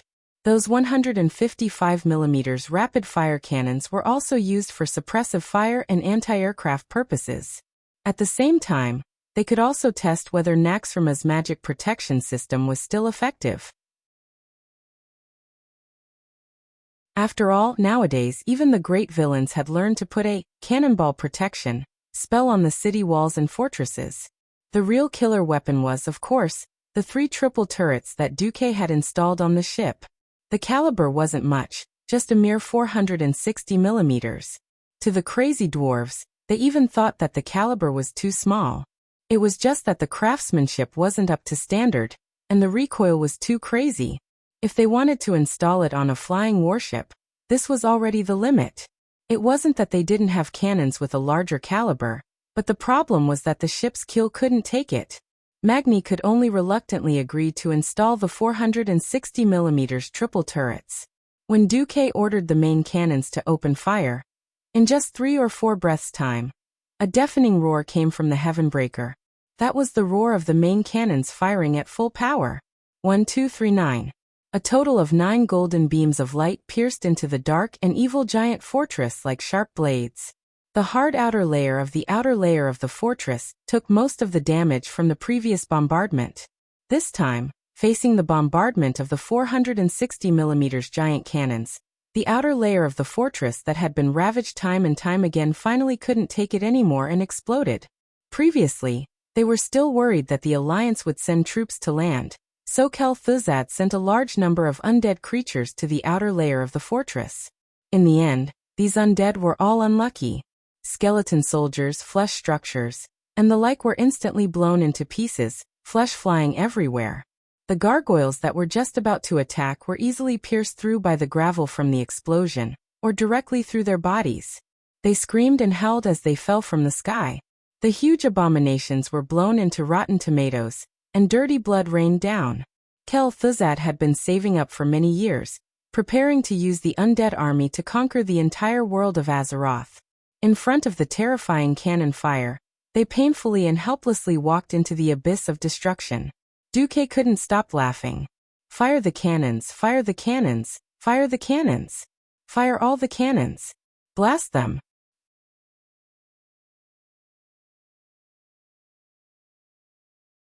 Chapter 12:28. The Great Lich King is the sky of this world. He is the land of this world. Everything in this world will eventually return to the embrace of death. Death is your only home. During the time when Naxxramas was wreaking havoc on the land, the power of the cult of the damned once again rose, seducing many people with weak wills into the cult. Seeing the terrifying fortress in the sky that no one could keep in check, many people were in despair. They joined the cult of the damned as lowly people, and became the slaves of the Lich King as living people. However, would they regret what they saw today? At this moment, the Dalajan city had already turned almost half a circle clockwise. After removing the illusion in front of him, Kel-Thuzad was about to go crazy. This was because, to the north of the sky city of the Dalajan, there was something completely different. More than 3,000 large cannons were arranged according to the slope of the sky city, as dense as a primeval forest. These terrifying steel creations had nothing to do with the magic capital of the Dalajan. This was the most surprising thing. It was only at this moment that Kel-Thuzad understood that everything was a trap. First, they used the Dalajan's magic to deceive the Scourge army into turning all their defenses to the magic side. Then they forcefully broke the shield and switched to downright physical attacks. This series of tricks completely trapped the Scourge army. The dignified Sky City, of course, couldn't just install something as soft as 460mm cannons. Since there was Duque, the commander of the Alliance and the temporary chairman of Kirin Tor, naturally, no one would have the ability to oppose the dwarves' cannons being stationed here. 3,600mm cannons. This was the ultimate answer that the dwarves handed over. This was an upgraded version 7.0 based on the small steel cannon from the second final battle at the Dark Portal. It could be said to have no limits, and the thickness of the barrel alone was more than 1 meter. The entire barrel was 25 meters long, and the total combat weight of the cannon exceeded 100 tons. Because the barrel was too simple and violent, and the size and weight of the shell was too terrifying, there was no way to install a brake. As a result, in order to prevent the ground from collapsing, they had no choice but to install a floating magic circle and a water elemental mount that was similar to a hydraulic device under the base of the cannon. Fire the cannons. Blast his mother. For a moment, Kel-Thuzad felt that something was wrong. He directly teleported outside the fortress and activated cannonball protection, using his Breaking Dawn magic power to deflect most of the cannonballs. Unfortunately, there were just too many of them. The trajectories of the bullets were strange, and they flew in all directions. Some of them fell into the sea on their own, creating a terrifying water column that was more than 10 meters tall. Sometimes, if you blocked it, it would be extremely metaphysically tilted to the side and explode on top of Naxxramas. When a mortar shell weighing more than 4 tons hit Naxxramas, it gave the undead only one feeling: the sky was falling and the earth was cracking. Under the fearful gazes of all the undying, the black speck flying out from the Dalagen was rapidly growing in size. It easily blasted through the thick outer walls of the fortress, smashing through the layers made of solid stone. After going through more than 10 layers, it let out an unstoppable explosion. In every room, in every hall, the undead creatures on the floor slid down as the floor collapsed. The unlucky ones on the lower floors fell directly into the sea. The entire fortress shook violently. Black Witch Farina, who had been trying hard to maintain her noble and elegant temperament, screamed as she was thrown out by the violent impact. Although her magic shield protected her well, the powerful impact still made her dizzy. Just as she tried to stand up, she was affected by a new round of impact. Just an inch away from hitting her forehead on the wall. Ouch! She flailed her arms and legs, trying to grab something. In the end, she grabbed a broken skeletal arm that belonged to some low-level lich. She screamed and threw the arm away in disgust. In the fortress, almost everyone was trying to grab the nearest fixed object that they could reach, but this was of no help to the situation of the fortress. There were buildings and rooms that were completely torn apart after the explosions. The bricks that were covered in magic imprints, the rotten wooden boards, the beams that were engraved with evil runes, and the meaningless dust all collapsed at the same time, turning into mud and debris that fell into the sea. Everyone could see that if this continued, the greatest floating fortress of the Calamity Army would soon become a pile of ruins and fall on the shore of the endless ocean. Saffron. Kel'Thuzad couldn't take it anymore. He summoned his strongest fighter, the frost dragon Saffron, who had been a powerful blue dragon in life. He needed a vanguard to open the way for Naxxramas to hit the Dalagen. The huge frost dragon flew out with dozens of its minions and hundreds of gargoyles. However, they didn't fly far before they met their opponent. "Hey, Mount, it's time to work." Duque sent a magic message. You call me Oni when you're happy." The Black Dragon Princess complained in the secret channel. Duque's face was a little dark. "Stop talking nonsense and get to work." Got it. With Onyxia in the lead, more than a dozen Alliance powerhouses rode pure-blooded firehawks, along with more than 3,000 Griffin Knights and Dragon Hawk Knights, swooping down from the clouds and fighting with Saffron and the Scourge Army. The Scourge Army was stunned. Kel'Thuzad could see clearly that the Alliance had almost calculated all the responses of the Scourge Army. If this continued, Naxxramas could only walk on the road of destruction. No, it shouldn't be like this. The Great Lich finally panicked. As Naxxramas got closer to the Dalagen, the terrifying giant mortars became more and more accurate. The hit rate of that thing 3 kilometers away was terrible, but the closer it was, the more terrifying it was. "Sir, the military area has been severely damaged. Instructor Resuvius and his Death Knight apprentices have fallen into the sea. The structure area has been destroyed. Grobulus has been destroyed. Sir, please instruct." In the spiritual connection circuit of the dead, there were cries of despair everywhere. In the sky, the roars of the dwarves and the war songs of the blood elves echoed everywhere. These former high elves did not forget what the undead scourge had done in the Longsong Forest and Silvermoon City. Under the leadership of the Ranger General Sasha, they sang the war songs that had been widely spread when the Troll Empire was still wreaking havoc in the Lordaeron continent. Dragon hawks spread their wings, bows and arrows raised high, destroy evil, protect our forest.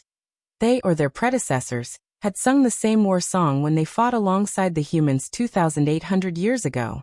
2,800 years later, when this sacred and ancient song was sung, it once again reminded people of that sacred and solemn oath. In the blink of an eye, 3,000 years had passed, and more races had joined the war against evil.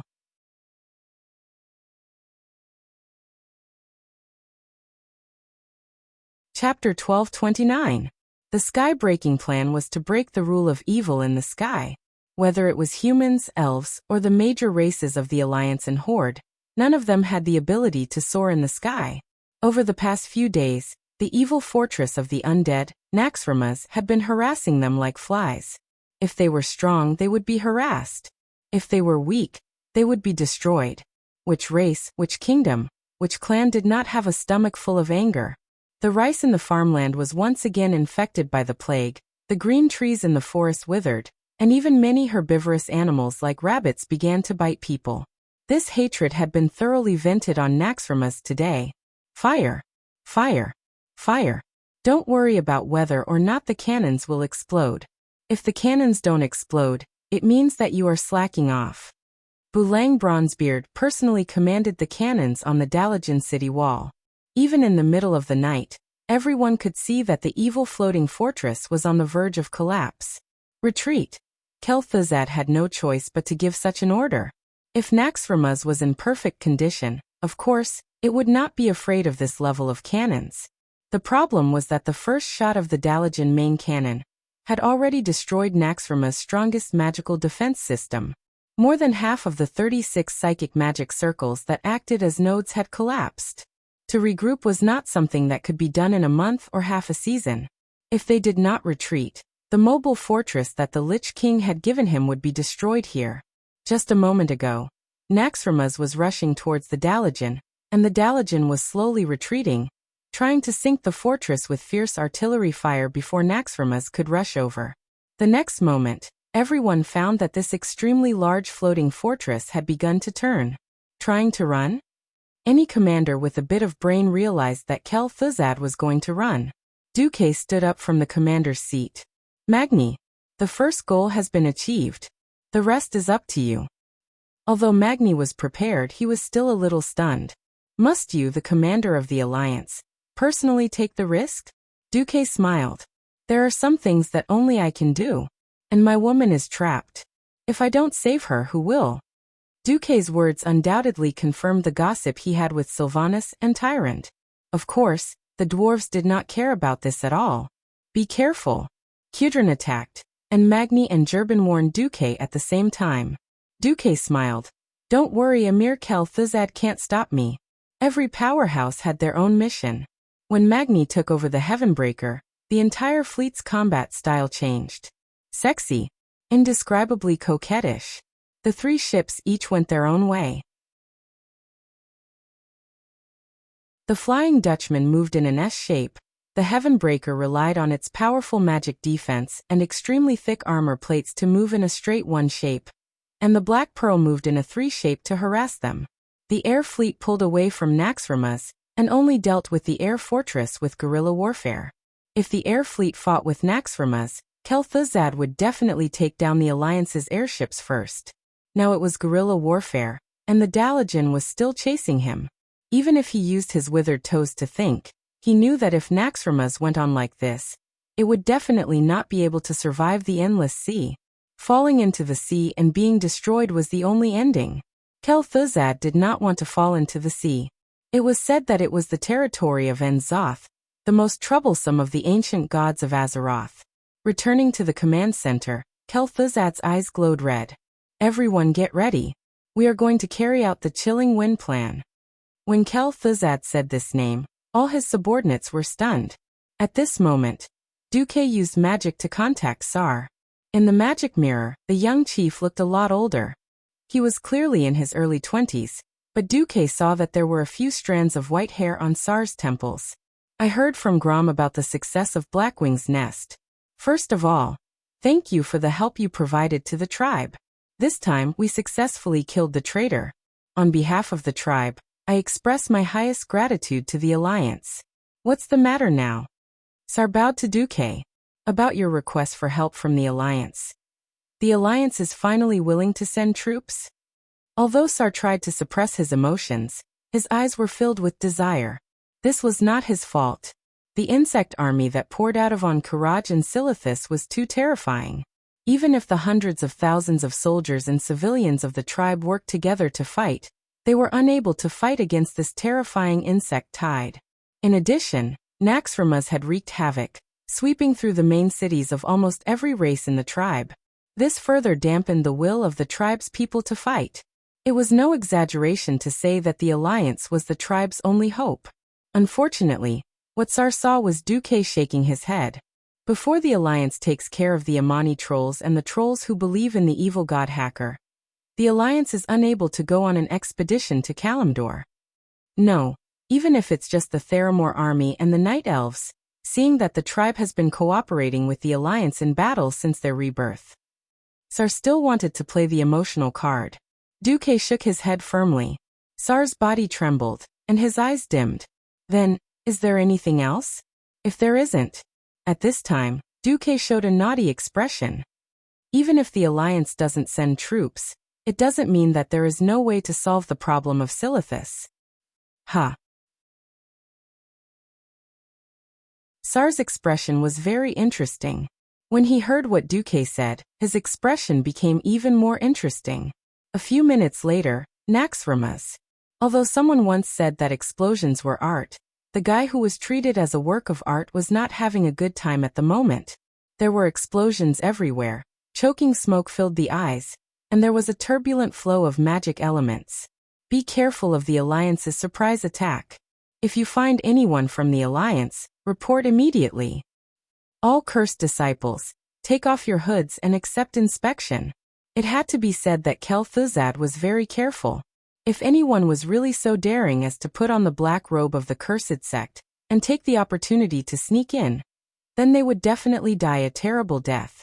However, no one would pay attention to a low-level lich like Anad. Just like that, Anad, who had appeared out of nowhere, went straight in. From the outer area, he passed through half of the military area. From time to time, he would grab one or two liches to ask for directions, and he arrived at the core of Naxxramas. In the middle of 4 huge pillars carved with the statue of Lich King Arthas, there was a green portal. 2 liches, for Death Knights, and 24 powerful abominations guarded the portal without moving an inch. No matter how chaotic the outside world was, no matter how many undead monsters fled in panic, no monster would be stupid enough to approach this place. This was an absolute forbidden area. Suddenly, they saw Kel'Thuzad coming over. You're tuning in to the Lime's Wuxia Whispers YouTube channel. We're so grateful for your support, and don't forget to subscribe to join us on this incredible journey through captivating stories. Your generosity through donations truly makes a world of difference, as it's the primary source of revenue that allows me to expand and enhance this channel for you. Thank you from the bottom of my heart for being a part of this adventure.